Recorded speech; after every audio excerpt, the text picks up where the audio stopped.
ನಮಸ್ತೆ ಸ್ನೇಹಿತರೆ, ಇವತ್ತು ನಾವು ಪ್ರಥಮ BA ಇವರಿಗಿರುವಂತಹ ಇಂಗ್ಲೀಷ್ನಲ್ಲಿ ಪಾಠದ ಭಾಗದ ಅಭ್ಯಾಸವನ್ನು ಮಾಡ್ತಾ ಇದ್ದೇವೆ. ಪದ್ಯದ ಭಾಗ ಅಭ್ಯಾಸ ಎಲ್ಲ ಆಯಿತು. ಪದ್ಯದ ಎಲ್ಲ 6 ಪದ್ಯದ ಸಾರಾಂಶವನ್ನು ಸಮ್ಮರಿಯನ್ನು ಸರಿಯಾಗಿ ಕಲಿತ್ಕೊಂಡಿದ್ದೇವೆ. ಈಗಾಗಲೇ ನಾವು ಪದ್ಯದ ಎಲ್ಲ ಸಾರಾಂಶವನ್ನು ತಿಳ್ಕೊಂಡಾಯಿತು. ಈಗ ನಾವು ಪಾಠದ ಕಡೆಯಲ್ಲಿದ್ದೇವೆ. ಪಾಠದ ಅಭ್ಯಾಸವನ್ನು ಮಾಡ್ತಾ ಇದ್ದೇವೆ. ಆಫ್ ಸ್ಟಡೀಸ್ ಈಗಾಗಲೇ ನಾವು ಕಲ್ತಿದ್ದೇವೆ, ಅದರ ಸಮ್ಮರಿಯನ್ನು ಕಲ್ತಿದ್ದೇವೆ. ಟೆಕ್ಸ್ಟ್ ಬುಕ್ಕಲ್ಲಿ ಅದರ ಸಮ್ಮರಿ ಕೂಡ ಇದೆ. ಇನ್ನು ಬರುವಂತಹ unit 6 ladies head dresses Joseph Addison ಅವರು ಬರೆದಿರುವಂತಹ ladies head dresses very important ಆಗಿರುವಂತಹ ಪಾಠ. ಪುಟ ಸಂಖ್ಯೆ 71ರಲ್ಲಿದೆ ನೋಡಿ. ಟೆಕ್ಸ್ಟ್ ಬುಕ್ ಇದ್ದವರು ಟೆಕ್ಸ್ಟ್ ಬುಕ್ಕನ್ನು ನೋಡಿಕೊಳ್ಳಿ. Ladies head dresses Joseph Addison ಅವರು ಬರೆದಿರುವಂತಹ ಲೇಡೀಸ್ ಹೆಡ್ ಡ್ರೆಸ್ಸಲ್ಲಿ ಅವರು ಅನಾಲಿಸಿಸನ್ನು ಕೊಟ್ಟಿದ್ದಾರೆ. ನಿಮಗೆ ಅದು ಸುಲಭ ಅಂತ ಅನ್ನಿಸ್ತಿದ್ದರೆ ಅದನ್ನು ಓದ್ಕೊಳ್ಬೋದು. ಅವರು ಕೊಟ್ಟಿರುವಂಥದ್ದು ಸುಲಭದ ರೀತಿಯಲ್ಲೇ ಇರ್ತದೆ, ಆದರೆ ನಾವು ಅರ್ಥ ಮಾಡ್ಕೊಳ್ಬೇಕಷ್ಟೆ. ನೋಡಿ, ಲಿಸ್ಟ್ ಇದೆ. ಪುಟ ಸಂಖ್ಯೆ 78 ಮತ್ತು 79 ಅವರು ಅನಾಲಿಸಿಸನ್ನು ಕೊಟ್ಟಿರುವಂಥದ್ದು. ಇಲ್ಲಿ ನಾನು ಸುಲಭದಲ್ಲಿ ಬರೆದಿರುವಂತಹ ಸಮ್ಮರಿಯನ್ನು ಕೂಡ ನಿಮಗೆ ನಾನು ಕೊಡ್ತೇನೆ. ಅದರ ಮೊದಲು ನಾವು ಒಂದು ಲೇಡೀಸ್ ಹೆಡ್ ಡ್ರೆಸ್ನ ಪಾಠದ ಬಗ್ಗೆ ತಿಳ್ಕೊಳ್ಳುವ. ನಾನು ಇಲ್ಲಿ ಸಮ್ಮರಿಯನ್ನು ಪಾಯಿಂಟ್ಸ್ ರೀತಿಯಲ್ಲಿ ಬರ್ಕೊಂಡಿದ್ದೇನೆ. ಪಾಯಿಂಟ್ಸ್ ರೀತಿಯಲ್ಲಿ ಬರ್ಕೊಂಡ್ರೆ ಅರ್ಥ ಮಾಡ್ಕೊಳ್ಳಿಕ್ಕೂ ಕೂಡ ತುಂಬಾ ಸುಲಭ ಆಗ್ತದೆ. ಹಾಗೆ ನಮಗೆ ಪರೀಕ್ಷೆಗೆ ಓದ್ಕೊಳ್ಳಿಕ್ಕೂ ಕೂಡ ನೆನಪಲ್ಲಿ ಇಡಲಿಕ್ಕೂ ಕೂಡ ತುಂಬಾ ಸುಲಭ ಆಗ್ತದೆ ಎನ್ನುವ ಕಾರಣದಿಂದಾಗಿ ನಾನು ಈ ರೀತಿಯಾಗಿ ಬರೆದಿರುವಂಥದ್ದು. ಲೇಡೀಸ್ ಹೆಡ್ ಡ್ರೆಸ್ಸಸ್ ಇಲ್ಲಿ ಜೋಸೆಫ್ ಎಡಿಸನ್ ಅವರ ಮೊದಲು ಆಥರ ಬಗ್ಗೆ ಸ್ವಲ್ಪ ವಿಷಯಗಳಿದೆ. Addison was early 18th century writer and politician. ಅವರು ಯಾರು? ಜೋಸೆಫ್ ಎಡಿಸನ್ ಅವರು ರಾಜಕೀಯದಲ್ಲಿದ್ದವರು, ಪೊಲಿಟಿಷಿಯನ್ ಅವರು. ಅಷ್ಟೇ ಅಲ್ಲದೆ ಒಬ್ಬರು ಕವಿ, ಸಾಹಿತಿಗಳು, ಕವಿಗಳು ಅವರು. ಯಾರು? ಜೋಸೆಫ್ ಎಡಿಸನ್ ಅವರು 18ನೇ ಸೆಂಚುರಿಯಲ್ಲಿ. ಇನ್ನು ಈ ಸಮ್ಮರಿಯ ಬಗ್ಗೆ, ಲೇಡೀಸ್ ಹೆಡ್ ಡ್ರೆಸ್ಸಸ್ನ ಬಗ್ಗೆ ಏನು ಹೇಳ್ತಾ ಇದ್ದಾರೆ ಅಂತ ಹೇಳಿದರೆ, ಇನ್ ದಿಸ್ ಎಸ್ಸೆ ಎಡಿಸನ್ ಅವರು ಈ ಒಂದು ಹೆಣ್ಣು ಮಕ್ಕಳ ತಲೆ ಕೂದಲಿನ ಅಂದದ ಬಗ್ಗೆ, ಕೂದಲಿನ ಡ್ರೆಸ್ಸಿನ ಬಗ್ಗೆ ಅವರಿಲ್ಲಿ ನಮಗೆ ವಿವರಿಸ್ತಾ ಇರುವಂಥದ್ದು, ಸಂಪೂರ್ಣವಾಗಿ ಅದರ ಬಗ್ಗೆ ವಿವರಿಸುವಂಥದ್ದು. ಎಡಿಸನ್ ಅವರು ಯಾವುದೆಲ್ಲ ವಿಚಾರವನ್ನು ಹೇಳಿದ್ದಾರೆ ಎನ್ನುವಂಥದ್ದನ್ನು ನೋಡ್ತಾ ಹೋಗುವ. Ladies head dresses. In this essay ladies head dresses he makes fun of the tall headdresses which greatly added to women's.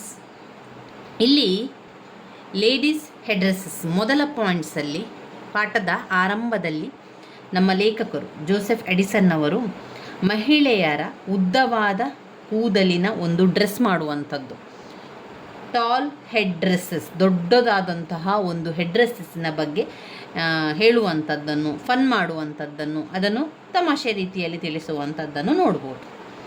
ಆರಂಭದಲ್ಲಿ ಏನು ಹೇಳ್ತಾ ಇದ್ದಾರೆ ಅಂತ ಹೇಳಿದರೆ, ಅವ್ರು ಹೇಳ್ತಾರೆ men appear like gross hopper. ಇಲ್ಲಿ ಲೇಖಕರು, ಇಲ್ಲಿ ಮೊದಲ ಪಾಯಿಂಟ್ಸಲ್ಲಿ ಲೇಖಕರು ಮಹಿಳೆಯರ, ಹೆಣ್ಣು ಮಕ್ಕಳ ಕೂದಲಿನ ಡ್ರೆಸ್ಸನ್ನು ಗ್ರಾಸ್ ಹೋಪರಿಗೆ ಹೋಲಿಸ್ತಾ ಇದ್ದಾರೆ. ಗ್ರಾಸ್ ಹೋಪರ್ ಅಂದರೆ ನೀವು ನೋಡಿರ್ಬೋದು, ಮಿಡತೆ. ಈಗ ಒಂದು ಗ್ರೀನ್ ಕಲರಲ್ಲಿ, ಪಚ್ಚೆ ಕಲರ್ನಲ್ಲಿ ಒಂದು ಕೈಯನ್ನು ಈ ರೀತಿ ನಮಸ್ಕಾರ ಮಾಡುವ ರೀತಿಯಲ್ಲಿ ಒಂದು ಇರ್ತದೆ ನೋಡಿ, ಮಿಡತೆ ಅಂತ ಹೇಳ್ತಾರೆ. ದೊಡ್ಡದಾದ ಒಂದು ಹಾತೆ ಅದು. ತುಂಬ ಕಡಿಮೆ ಈಗ ಅದು, ಆದರೆ ನಾವು ನೋಡಿರ್ಬೋದು ಅದು ನಮಸ್ಕಾರ ಮಾಡುವ ರೀತಿಯಲ್ಲಿ ಕೈಯನ್ನು ಈ ರೀತಿ ಮಾಡ್ತಾ ಇರ್ತದೆ. ಗ್ರಾಸ್ ಹೋಪರ್ ಅದು ಒಂದು ದೊಡ್ಡದಾದ ಮಿಡತೆ. ಆ ಮಿಡತೆಗೆ ಇಲ್ಲಿ ಜೋಸೆಫ್ ಎಡಿಸನ್ ಅವರು ಮಹಿಳೆಯರ ಡ್ರೆಸ್ಸಿನ ಬಗ್ಗೆ ವಿವರಿಸ್ತಾ ಇದ್ದಾರೆ. ಟಾಲ್ ಹೆಡ್ ಡ್ರೆಸ್ಸನ್ನು ಗ್ರಾಸ್ ಹೋಪರ್ ಮೊದಲ ಪಾಯಿಂಟಲ್ಲಿ ಯಾವುದಕ್ಕೆ ಹೋಲಿಸ್ತಾ ಇದ್ದಾರೆ? ಗ್ರಾಸ್ ಹೋಪರಿಗೆ ಹೋಲಿಸ್ತಾ ಇದ್ದಾರೆ. ಇಲ್ಲಿ ಜೋಸೆಫ್ ಎಡಿಸನ್ ಅವರು 18ನೇ ಶತಮಾನದ ಸಾಹಿತಿಯಾಗಿದ್ದವರು. ಅವರು ಏನು ಹೇಳ್ತಾರೆ ಅಂದರೆ, ಮಹಿಳೆಯರು ಸುಂದರವಾಗಿ ಕಾಣಲಿಕ್ಕೆ ಆ ಟೈಮ್ನಲ್ಲಿ, ಅಂದರೆ 18ನೇ ಸೆಂಚುರಿಯಲ್ಲಿ ಮಹಿಳೆಯರು ಸುಂದರವಾಗಿ ಕಾಣಲಿಕ್ಕೆ ಕೃತಕವಾಗಿ ಬಳಸ್ತಾ ಇದ್ರು. ತಲೆಯ ಡ್ರೆಸ್ಸನ್ನು ಮಾಡಲಿಕ್ಕೆ ಕೃತಕವಾಗಿ ಎಲ್ಲ ಮಾಡ್ತಾಯಿದ್ರು. ಅವರ ನೈಸರ್ಗಿಕವಾಗಿರುವಂತಹ ಸುಂದರವನ್ನು ಬಿಟ್ಟು, ನೈಸರ್ಗಿಕವಾಗಿರುವಂತಹ ಕೂದಲನ್ನು ಬಿಟ್ಟು ಅವರೇನು ಮಾಡ್ತಾರೆ, ಅದಕ್ಕೆ ಕೃತಕವಾದ ಎಲ್ಲ ಒಂದು ಸಾಮಗ್ರಿಗಳನ್ನು ಬಳಸಿಕೊಂಡು ತಲೆಯನ್ನು ದೊಡ್ಡದಾಗಿ ಕಾಣುವಂತೆ ಮಾಡುವಂಥದ್ದು, ಜಡೆಯನ್ನು ಎತ್ತರವಾಗಿ ಕಾಣುವಂತೆ ಮಾಡುವಂಥದ್ದೆಲ್ಲ ಮಾಡ್ತಾಯಿದ್ರು. ಅದು ಕೃತಕವಾದ ಒಂದು ಸೌಂದರ್ಯವನ್ನು ಕಾಣ್ತಾ ಇತ್ತು. ಅವರ ಒಂದು ಪದ್ಧತಿ ಅಥವಾ ಒಂದು ಕಲ್ಚರ್ ಅಂತ ಹೇಳ್ತೇವಲ್ಲ, ಡ್ರೆಸ್ ಮೌಲ್ಯವನ್ನು ತೋರಿಸಬೇಕು, ಅದನ್ನೆಲ್ಲ ಅವರು ತೋರಿಸಬೇಕು. ನಾವು ಮಾಡಿರುವಂಥ ಡ್ರೆಸ್ಸನ್ನು ಒಬ್ಬರಿಗಿಂತ ಒಬ್ಬರು ಸುಂದರವಾಗಿ ಕಾಣಬೇಕು ಅಂತ ಅವರು ಮಾಡ್ತಾಯಿದ್ರು. ಇಲ್ಲಿ ಲೇಖಕರ ಅಭಿಪ್ರಾಯದಲ್ಲಿ ಏನು ಹೇಳ್ತಾರೆ ಲೇಖಕರು ಅಂತ ಹೇಳಿದರೆ, ನಿಜವಾಗಿ ಒಂದು ಸುಂದರತೆ ಎಂಬುವಂಥದ್ದು ನ್ಯಾಚುರಲ್ ಬ್ಯೂಟಿ ಇರಬೇಕು. ನ್ಯಾಚುರಲ್ ಆಗಿ ಏನು ಅವಳು ಸುಂದರತೆಯನ್ನು ಕಾಣ್ತಾ ಇದ್ದಾಳೋ ಅದೇ ರೀತಿಯಲ್ಲಿದ್ದರೆ ಆ ಹೆಣ್ಣು ಸುಂದರವಾಗಿ ಕಾಣ್ತಾಳೆ. ನಿಜವಾದ ಸುಂದರಿಯು, ನಿಜವಾದ ಬ್ಯೂಟಿ ಎನ್ನುವಂಥದ್ದು ಅಲಂಕಾರದಿಂದ ಬರುವಂಥದ್ದಲ್ಲ. ನಿಜವಾದ ಸುಂದರತೆ, ನಿಜವಾದ ಸುಂದರಿ ಎನ್ನುವಂಥದ್ದು ದೇಹದಲ್ಲಿ ನಿಜವಾಗಿ ದೇವರು ಕೊಟ್ಟಿರುವಂತಹದ್ದು. ಇಲ್ಲಿ ಅಲಂಕಾರಿಕವಾಗಿ ಕೃತಕವಾಗಿ ಬಳಸಿದರೆ ಅದು ಸುಂದರತೆ ಆಗಿರುವುದಿಲ್ಲ, ಅದು ಕೃತಕ ಸುಂದರಗೊಳಿಸುವಂಥದ್ದು ಅಂತ ಲೇಖಕರು ವಿವರಿಸ್ತಾರೆ. ಈ ಪಾಠದಲ್ಲಿ ಲೇಡೀಸ್ ಹೆಡ್ ಡ್ರೆಸ್ಸಲ್ಲಿ ಮೊದಲ ಪಾಯಿಂಟಲ್ಲಿ ಗ್ರಾಸ್ ಹೋಪರಿಗೆ ಮಹಿಳೆಯ ಕೂದಲಿನ ಇದನ್ನು ಹೋಲಿಸ್ತಾ ಇರುವಂಥದ್ದು, ಅದು ತುಂಬ ಎತ್ತರವಾಗಿ ಕಾಣ್ತದೆ ಎನ್ನುವಂಥದ್ದು. ಇನ್ನು ನೆಕ್ಸ್ಟ್ ಅವರು ಹೇಳ್ತಾ ಇದ್ದಾರೆ, ಒಂದು ಉದ್ದನೆಯ ಡ್ರೆಸ್ಸನ್ನು ಹಾಕಿಕೊಳ್ಳುವಂಥದ್ದು ಮಹಿಳೆಯರು. ಅದು ಉದ್ದನೆಯ ಡ್ರೆಸ್ಸನ್ನು ಹಾಕಿಕೊಳ್ಳುವಂಥದ್ದು ಮತ್ತು ಕೂದಲು ಯಾವ ರೀತಿ ಇರುವಂಥದ್ದು,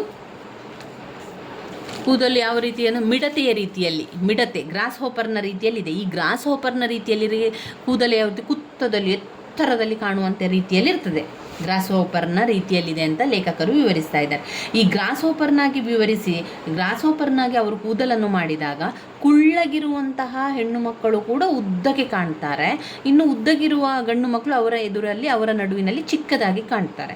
ಗ್ರಾಸ್ ಹೋಪರ್ ಥರ ಮಿಡತೆಯ ರೀತಿಯಲ್ಲಿ ಎತ್ತರದಲ್ಲಿ ಅವರ ಜುಟ್ಟು ಅಂದರೆ ಕೂದಲನ್ನು ಅವರು ಕಟ್ಟಿರ್ತಾರೆ.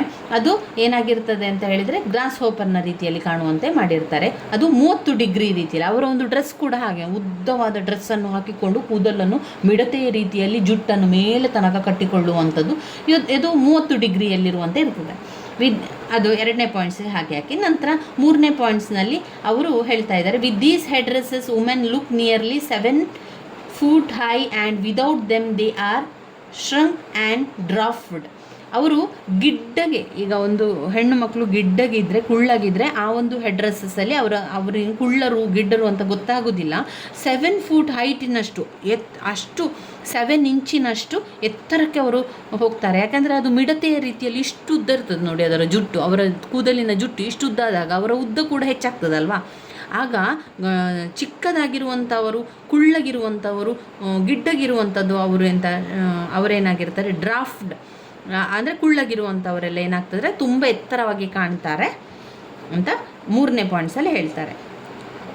4ನೇ ಪಾಯಿಂಟಲ್ಲಿ the most gentle irony he use for women is architect by his expose women as great builder. ಇಲ್ಲಿ ಅವರು ಆರ್ಕಿಟೆಕ್ಟರನ್ನು ಬಳಸುವಂಥದ್ದು, ಅಂದರೆ ಕೃತಕವಾಗಿ ಏನು ಹೇಳ್ತಾರೆ ಅದಕ್ಕೆ ನಾವು ಈ ವಾಸ್ತುಶಿಲ್ಪಗಾರರಿಗೆ ಹೋಲಿಸ್ತಾ ಇದ್ದಾರೆ. ಅಂದರೆ ಇಲ್ಲಿ ಕವಿ ವ್ಯಂಗ್ಯವಾಗಿ ವಿವರಿಸುವಂಥದ್ದು, ಮಹಿಳೆಯರನ್ನು ವ್ಯಂಗ್ಯವಾಗಿ ವಿವರಿಸುವಂಥದ್ದು. ಅವರು ಆ ಒಂದು ಹೆಡ್ ಡ್ರೆಸ್ ಮಾಡ್ತಾ ಇದ್ದಾರೆ, ಅವರಿಗೆ ಒಂದು ಆರ್ಕಿಟೆಕ್ಟೇ ಬೇಕು.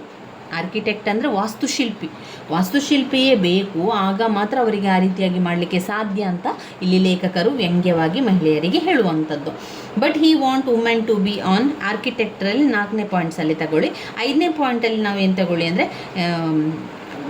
ಕೊನೆಯದಾಗಿ ಲೇಖಕರು ಹೇಳುವಂಥದ್ದು ನಿಜವಾದ ಒಂದು ಸುಂದರತೆಯೇ ತುಂಬಾ ಶ್ರೇಷ್ಠ ಆಗಿರ್ತದೆ, ಅದು ನ್ಯಾಚುರಲ್ ಬ್ಯೂಟಿ ಆಗಿದ್ದರೆ ಒಳ್ಳೆಯದು ಎನ್ನುವಂಥದ್ದು.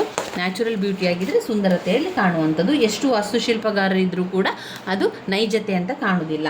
ಅದ್ಧೂರಿಯಾಗಿ ಚಂದವಾಗಿ ಕಾಣಬೇಕು ಅಂತ ಏನು ಮಾಡ್ತಾರೆ, ನಾನು ಅವರಿಂದ ಅದ್ಧೂರಿಯಾಗಿ ಕಾಣಬೇಕು, ನಾನು ಅವಳಿಂದ ಚಂದವಾಗಿ ಕಾಣಬೇಕು ಅಂತ ಹೇಳಿ ಬೇರೆ ಬೇರೆ ಕೃತಕವಾದ ತಲೆಯ ಡ್ರೆಸ್ಗಳನ್ನು ಮಾಡ್ತಾರೆ. ಈಗ ಮಹಿಳೆಯರು ಹುಟ್ಟುವಾಗಲೇ ಅವರದೇ ಆದ ಒಂದು ಸುಂದರತೆಯಲ್ಲಿ ಕಾಣ್ತಾ ಇರ್ತಾರೆ, ಆದರೆ ಅದನ್ನು ಮುಚ್ಚಿ ಅವ್ರು ಏನು ಮಾಡ್ತಾರೆ, ಆರ್ಟಿಫಿಷಿಯಲನ್ನೆಲ್ಲ ಹಾಕ್ತಾರೆ. ಆರ್ಟಿಫಿಷಿಯಲ್ ಹೆಡ್ ಡ್ರೆಸ್ಸನ್ನು ಹಾಕುವಂಥದ್ದು, ಇನ್ನು ಉದ್ದವಾದ ನಿಲುವಂಗಿಯನ್ನು ಹಾಕುವಂಥದ್ದು, ಇದೆಲ್ಲ ಮಾಡೋದ್ರಿಂದ ಏನಾಗ್ತದೆ, ಅವರ ಒಂದು ನಿಜವಾದ ಸುಂದರತೆ ಅದರಲ್ಲಿ ಮಾಯ ಆಗಿ ಹೋಗ್ತದೆ. ಡಿಫರ್ ಕಟ್ಟೆಡ್, ಈಗ ಒಂದು ಬೇರೆ ಬೇರೆ ಕಟ್ಟಡವನ್ನು ಕಟ್ಟುವಂಥ ವಾಸ್ತುಶಿಲ್ಪಗಾರರು ಬೇರೆ ಬೇರೆ ಕಟ್ಟಡಗಳಿಗೆ ಬೇರೆ ಬೇರೆ ಶೇಪನ್ನು ಕೊಡ್ತಾರಲ್ವ, ಅದೇ ರೀತಿ ತಲೆಯನ್ನು ಡ್ರೆಸ್ ಮಾಡುವಂತಹ ವ್ಯಕ್ತಿಗಳು ಏನು ಮಾಡ್ತಾರೆ, ಒಂದು ಮಹಿಳೆಗೆ ಒಂದು ರೀತಿಯ ಡ್ರೆಸ್ ಕೊಟ್ಟರೆ ಮತ್ತೊಂದು ಮಹಿಳೆಗೆ ಮತ್ತೊಂದು ರೀತಿಯ ಡ್ರೆಸ್ಸನ್ನು ಕೊಡುವಂಥದ್ದು. ಮತ್ತೊಂದು ಕೊಡುವಂಥದ್ದು. ಇಲ್ಲಿ ಲೇಖಕರು ಹೇಳ್ತಾರೆ, the comparison of head dresses with building thus and different shapes. ಯಾವ ರೀತಿ ಪ್ರತಿಯೊಂದು ಬಿಲ್ಡಿಂಗ್ ಕೂಡ ಅದರದೇ ಆದ ಶೇಪನ್ನು ಹೊಂದಿರುತ್ತದೋ ಅದೇ ರೀತಿ ಹೆಡ್ ಡ್ರೆಸ್ಸನ್ನು ಮಾಡುವಂತಹ ಮಹಿಳೆಯರಿಗೂ ಕೂಡ ಬೇರೆ ಬೇರೆ ರೀತಿಯಲ್ಲಿರುವಂಥದ್ದು ಕಾಣ್ಬೋದು.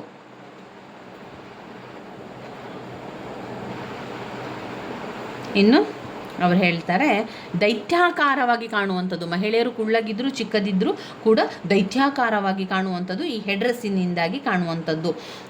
ಆಮೇಲೆ ಈ contracts these elaboration head dresses with simple.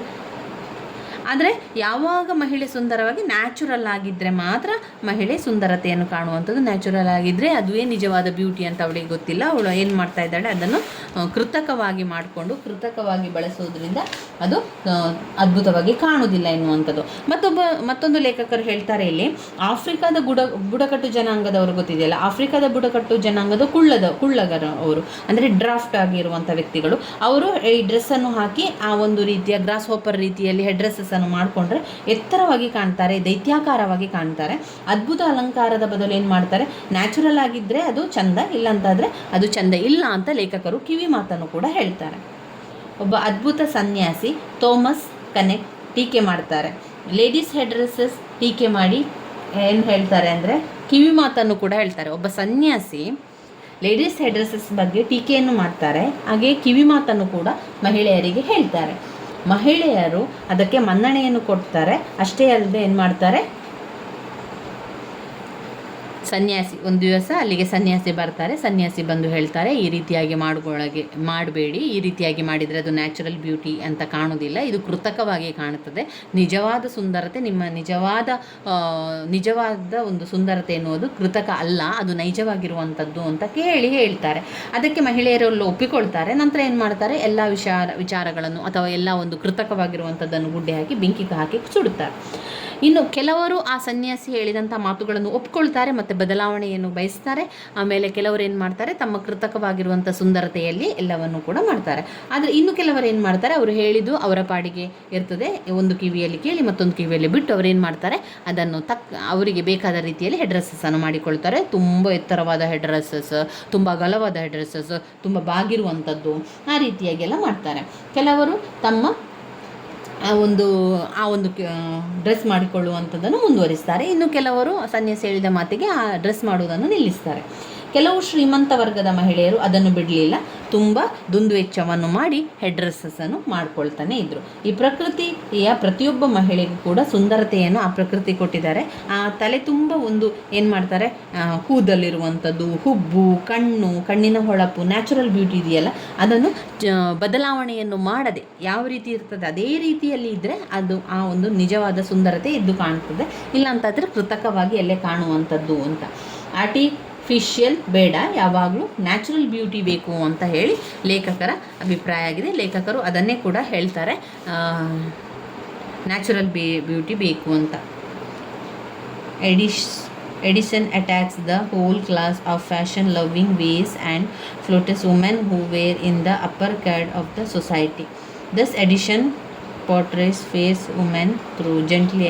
ನೋಡಿ, ಇಲ್ಲಿ ಲೇಖಕರು ಹೇಳ್ತಾ ಇದ್ದಾರೆ, ಕೊನೆಗೆ ನಿಜವಾದ ಒಂದು ಇದು ಸಾಕು, ಸುಂದರತೆ ಸಾಕು, ಕೃತಕವಾಗಿ ಬೇಡ ಎನ್ನುವಂಥದ್ದು ಲೇಖಕರ ಅಭಿಪ್ರಾಯ. ಇಲ್ಲಿ ಸಮ್ಮರಿಯನ್ನು ಶಾರ್ಟಾಗಿ ಸಿಂಪಲಾಗಿ ಬರೆದಿದ್ದೇನೆ, ನೋಡ್ಕೊಳ್ಳಿ. ಇದು ಸಂಪೂರ್ಣವಾಗಿ ಲೇಡೀಸ್ ಹೆಡ್ ಡ್ರೆಸ್ಸಸ್ನ ಸಮ್ಮರಿ. ಆಮೇಲೆ ಕನ್ಕ್ಲೂಷನ್ ಕೂಡ ಇದೆ. ಇದರಲ್ಲಿ ನೀವು ಪಾಯಿಂಟ್ಸ್ ರೀತಿಯಲ್ಲಿ ಬೇಕು ಅಂತಾದರೆ ನಾನಿಲ್ಲಿ ಪಾಯಿಂಟ್ಸ್ ರೀತಿಯಲ್ಲೇ ಬರ್ಕೊಂಡಿದ್ದೇನೆ ನೋಡಿ. 1, 2, 3, 4, 5, 6, 7, 8, 9, 10 ಪಾಯಿಂಟ್ಸ್ ರೀತಿಯಲ್ಲಿ ಬರ್ಕೊಂಡಿದ್ದೇನೆ. ನಾನು ಈ ಪಾಯಿಂಟ್ಸ್ ರೀತಿಯಲ್ಲಿ ಓದ್ಕೊಂಡಿರುವಂಥದ್ದು. ನೀವು ಈ ಪಾಯಿಂಟ್ಸ್ ರೀತಿಯಲ್ಲಿ ಬೇಡ, ನಾನು ನೇರವಾಗಿ ಓದ್ಕೊಳ್ತೇನೆ ಅಂತ ಅಂದರೆ ಅವರಿಗೆ ಈ ರೀತಿಯಾಗಿ ಕೂಡ ಓದ್ಕೊಳ್ಬೋದು. ಅದನ್ನು ನಾನು ಶಾರ್ಟ್ಸಲ್ಲಿ ಕೂಡ ಹಾಕಿರ್ತೇನೆ. ಇಂಪಾರ್ಟೆಂಟ್ ಆಫ್ ದ ಎಸ್ಸೆ ಇದರದ್ದು ಲೇಡೀಸ್ ಹೆಡ್ ಡ್ರೆಸ್ಸಸ್ಸಿನ ಇದು ಸಮ್ಮರಿ. ಇದನ್ನು ನೋಡ್ಕೊಳ್ಳಿ, ಇದನ್ನು ಸ್ಕ್ರೀನ್ಶಾಟ್ ಆದರೂ ನೀವು ತಗೊಳ್ಳಿ ಅಂತ. ಇಲ್ಲ ಅಂತಾದರೆ ನೀವು ಸಮಯಾವಕಾಶ ಇದೆ ಅಂತಾದರೆ ಬರ್ಕೊಳ್ಳಿ ಸ್ನೇಹಿತರೆ. ಪಾಯಿಂಟ್ಸ್ ರೀತಿಯಲ್ಲಿರುವಂಥದ್ದನ್ನು ನಾನು ನಿಮಗೆ ತೋರಿಸ್ತೇನೆ. ಆರಂಭದಿಂದ ಲೇಡೀಸ್ ಹೆಡ್ ಡ್ರೆಸ್ಸಸ್, ಇಲ್ಲಿ ಆಥರ್ನ ಪರಿಚಯವನ್ನು ಬರ್ಕೊಂಡಿದ್ದೇನೆ ನೋಡಿ. ನಂತರ ಸಮ್ಮರಿ ಆರಂಭಗೊಳಿಸುವಂಥದ್ದು. ಇಲ್ಲಿ ಸಮ್ಮರಿ ಪೀಠಿಕೆ ರೀತಿಯಲ್ಲಿದೆ ನೋಡಿ. ನಂತರದಲ್ಲಿ ಅವರು ವಿವರಣೆಯನ್ನು ಕೊಟ್ಟಿರುವಂಥದ್ದನ್ನು ಬರ್ಕೊಂಡಿರುವಂಥದ್ದು. ಮೊದಲಿಗೆ ವಿವರಿಸುವಂಥದ್ದೇ ಲೇಡೀಸ್ ಹೆಡ್ ಡ್ರೆಸ್ಸಸ್ಸಿನ ಫನ್ನಿನ ರೀತಿಯಲ್ಲಿ ವಿವರಿಸ್ತಾರೆ. ಗ್ರಾಸ್ ಹೋಪರಿಗೆ ಹೋಲಿಸ್ತಾರೆ. ಗ್ರಾಸ್ ಹೋಪರ್ ಆದ ನಂತರ ಅದನ್ನು 30 ಡಿಗ್ರಿ ಇರುವ ರೀತಿಯಲ್ಲಿ ಅವರು ಅದನ್ನು ವಿವರಿಸ್ತಾರೆ. ನಂತರ 7 ಫೂಟ್ ಹೈಟನ್ನು ವಿವರಿಸ್ತಾರೆ. ಮತ್ತು ಶ್ರಂಕ್ ಆ್ಯಂಡ್ ಡ್ರಾಫ್ಟೆಡ್ ಗಿಡ್ಡ ಮತ್ತು ಕುಳ್ಳಗಿರುವವರ ಬಗ್ಗೆ ವಿವರಿಸ್ತಾರೆ. ಆರ್ಕಿಟೆಕ್ಟ್, ಈಗ ಒಬ್ಬ ಆರ್ಕಿಟೆಕ್ಟ್ ಯಾವ ರೀತಿ ಬೇರೆ ಬೇರೆ ಬೇರೆ ಸ್ಟೈಲ್ನಲ್ಲಿ ಮನೆಯನ್ನು ಕಟ್ಟುವಂಥದ್ದು, ಬಿಲ್ಡಿಂಗನ್ನು ಮಾಡುವಂಥದ್ದು, ಅದೇ ರೀತಿಯಲ್ಲಿ ಹೆಡ್ ಡ್ರೆಸ್ಸನ್ನು ಕೂಡ ವಿವರಿಸುವಂಥದ್ದನ್ನು ನಾವಿಲ್ಲಿ ಕಾಣ್ಬೋದು. ಮತ್ತು ಲೇಖಕರು ಹೇಳ್ತಾರೆ ಬ್ಯೂಟಿಫುಲ್ ಇನ್ ನ್ಯಾಚುರಲ್ ಸೆನ್ಸ್. ಬ್ಯೂಟಿಫುಲ್ ಎನ್ನುವಂಥದ್ದು ನ್ಯಾಚುರಲ್ ಆಗಿರಬೇಕು. ಅದು ನ್ಯಾಚುರಲ್ ಆಗಿ ಬಂದರೆ ಅದು ನಿಜವಾದ ಒಂದು ಬ್ಯೂಟಿಗೆ ಅರ್ಥ ಅಂತ ಹೇಳುವಂಥದ್ದು ಇಲ್ಲಿ ವಿವರಿಸ್ತಾ ಇದ್ದಾರೆ.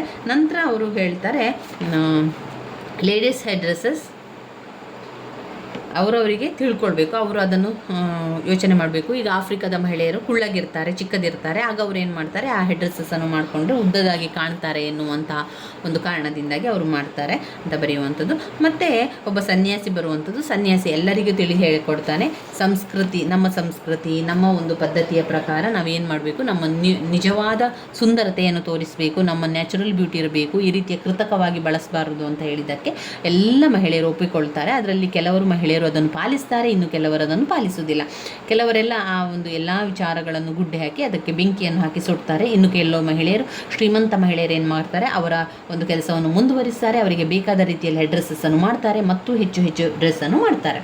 ಇನ್ನು ಕೆಲವು ಮಹಿಳೆಯರು ಅದರಿಂದ ಎಲ್ಲ ವಿಚಾರ ಗೊತ್ತಾದ ನಂತರ ಅವರೇನು ಮಾಡ್ತಾರೆ, ಎಲ್ಲ ಒಂದು ವಿಚಾರಗಳನ್ನು ಬಿಟ್ಟು ಅವರು ಸಿಂಪಲ್ ಆಗಿರುವಂಥದ್ದು, ನ್ಯಾಚುರಲ್ ಆಗಿರುವಂಥದ್ದನ್ನು ಇಷ್ಟಪಡುವಂಥದ್ದನ್ನು ಕೂಡ ನಾವು ಈ ಲೇಡೀಸ್ ಹೆಡ್ ಡ್ರೆಸ್ಸಸ್ಸಲ್ಲಿ ಕಾಣ್ಬೋದು. ಇಲ್ಲಿ ಲಾಂಗ್ ಆಗಿರುವಂತಹ ಸಮ್ಮರಿ ಈ ರೀತಿಯಾಗಿದೆ ನೋಡಿ. ಇನ್ನು ನಾವು ಇದರಲ್ಲಿ ಓದ್ಕೊಳ್ಬೇಕಾಗಿರುವ ಪಾಠ ಯಾವುದು, ನೆಕ್ಸ್ಟ್ ನಾವು ಇದೇ ವಿಡಿಯೋದಲ್ಲಿ ಮಾಡ್ತಾ ಹೋಗುವ. ನಮಗೆ ಸಮಯ ಕಡಿಮೆ ಇರೋದ್ರಿಂದ ನಾವು ಏನು ಮಾಡಬೇಕು, ಎಲ್ಲ ಜೊತೆಯಾಗಿ ಓದ್ತಾ ಹೋದರೆ ಒಳ್ಳೆಯದು. ಇನ್ನು ಇದು ಇಷ್ಟು ಆಯಿತು ಅಂತ ಅಂದ್ಕೊಂಡಿದ್ದೇನೆ. ಇನ್ನು ಬರುವಂತಹ ಒಂದು ಪಾಠ, ಈಗ ನಾವು ಆಫ್ ಸ್ಟಡಿಯನ್ನು ಈಗಾಗಲೇ ಕಲ್ತಿದ್ದೇವೆ, ಲೇಡೀಸ್ ಹೆಡ್ ಡ್ರೆಸ್ಸನ್ನು ಕಲ್ತೆವು. ಇವತ್ತು ಅದರ ಜೊತೆಗೆ ನೆಕ್ಲೆಸ್ ಪಾಠವನ್ನು ಕೂಡ ತಿಳ್ಕೊಳ್ಳುವ. ನೆಕ್ಲೆಸ್ ಪಾಠದ ಸಮ್ಮರಿಯನ್ನು ಸಂಪೂರ್ಣ ಪಾಠದಲ್ಲೇ ನಾನು ಓದ್ಕೊಂಡಿರುವಂಥದ್ದು, ಅದನ್ನು ಕೂಡ ನಿಮಗೆ ತೋರಿಸ್ತೇನೆ ಎಲ್ಲಿದೆ ಅಂತ ಹೇಳಿ. ಪುಟ ಸಂಖ್ಯೆ 88 ತೆಗೀರಿ. ಪುಟ ಸಂಖ್ಯೆ 88ರಲ್ಲಿ ನೆಕ್ಲೆಸ್ ಇದೆ ನೋಡಿ. 88 ನೆಕ್ಲೆಸ್ ಪಾಠ ಇದೆ. ನೆಕ್ಲೆಸ್ ಪಾಠವನ್ನು ಬರೆದವರು ಮ್ಯಾನುಪಸಂತ್ ಅವರು. ಮನುಪಸಂತ್ ಅವರು ಏನು ಬರೆದಿದ್ದಾರೆ ನೆಕ್ಲೆಸ್ನ ಬಗ್ಗೆ ಅಂದರೆ, ಒಂದು ನೆಕ್ಲೆಸ್ನ ಕತೆ ಇದು ಸಂಪೂರ್ಣವಾಗಿ ಒಂದು ನೆಕ್ಲೆಸ್ನ ಕತೆ, ಡೈಮಂಡ್ ನೆಕ್ಲೆಸ್ನ ಕಥೆಯಾಗಿದೆ. ಅಂದರೆ ಹೆಚ್ಚು ದುಡ್ಡಿಗೆ, ಹೆಚ್ಚು ಚಿನ್ನಾಭರಣಕ್ಕೆ ಆಸೆಪಟ್ಟು ಕೊನೆಗೆ ಆಗುವಂತಹ ಒಂದು ದುರಾಸೆಯಿಂದಾಗಿ ಜೀವನವೇ ಹಾಳಾಗುವಂಥ ಕತೆ ನಾವಿಲ್ಲಿ ಕಾಣ್ಬೋದು.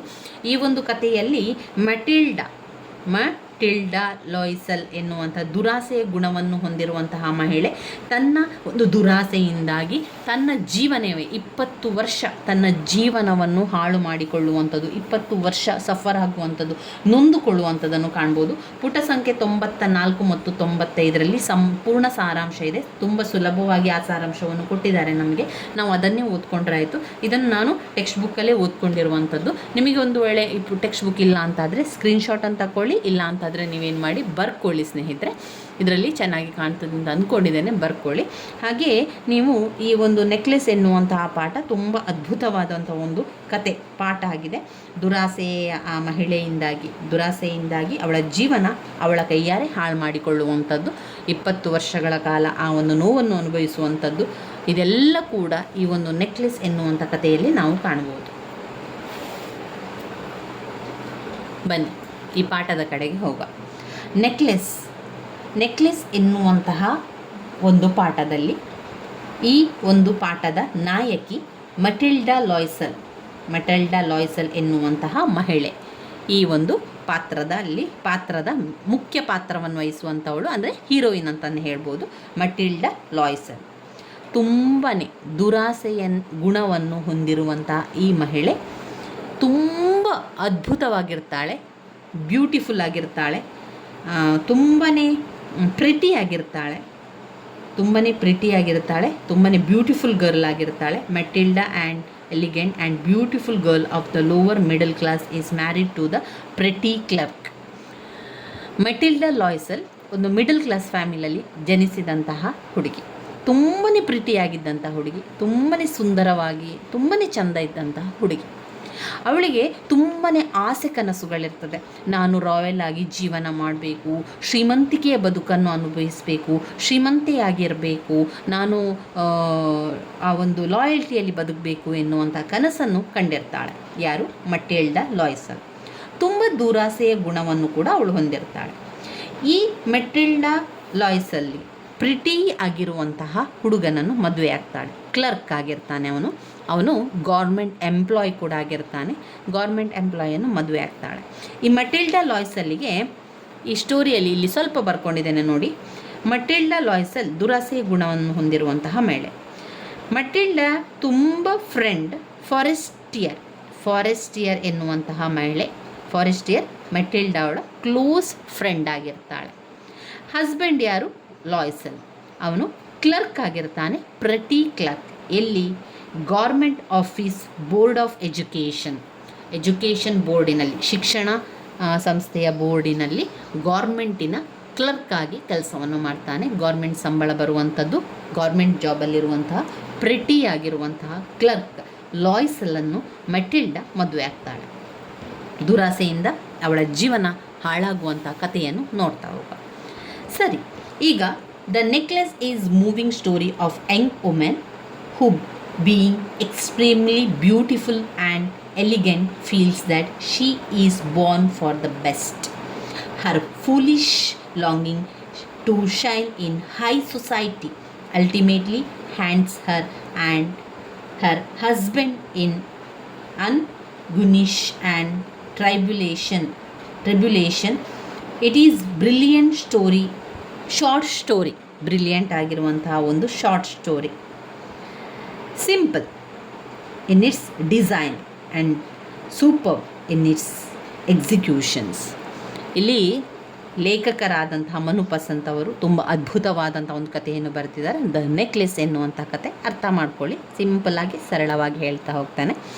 ಮಟಿಲ್ಡಾ ಲಾಯ್ಸ್ ತುಂಬಾ ಸುಂದರವಾಗಿರುವಂತಹ ಪ್ರಿಟಿ ಆಗಿರುವಂತಹ ಹುಡುಗಿ, ಮಿಡಲ್ ಕ್ಲಾಸಲ್ಲಿ ಜನಿಸಿದ್ದಾಳೆ. ಆದರೆ ಅವಳ ಕನಸು ತುಂಬಾ ಹೈ ಆಗಿರ್ತದೆ, ತುಂಬಾ ಲಾಯಲ್ಟಿ ಆಗಿರ್ತದೆ, ತುಂಬಾ ರಿಚ್ ಆಗಿರ್ತದೆ. ಅವಳು ಆ ರೀತಿ ಬದುಕಬೇಕು, ಈ ರೀತಿ ಬದುಕಬೇಕು, ಶ್ರೀಮಂತೆಯಾಗಿರಬೇಕು ಎನ್ನುವಂಥ ಕನಸನ್ನು ಕಂಡಿದ್ದವಳು ಪ್ರಿಟಿ ಆಗಿರುವಂಥ ಕ್ಲರ್ಕನ್ನು ಮದುವೆ ಆಗ್ತಾಳೆ. ಲಾಯ್ಸೆಲ್ ಯಾರು?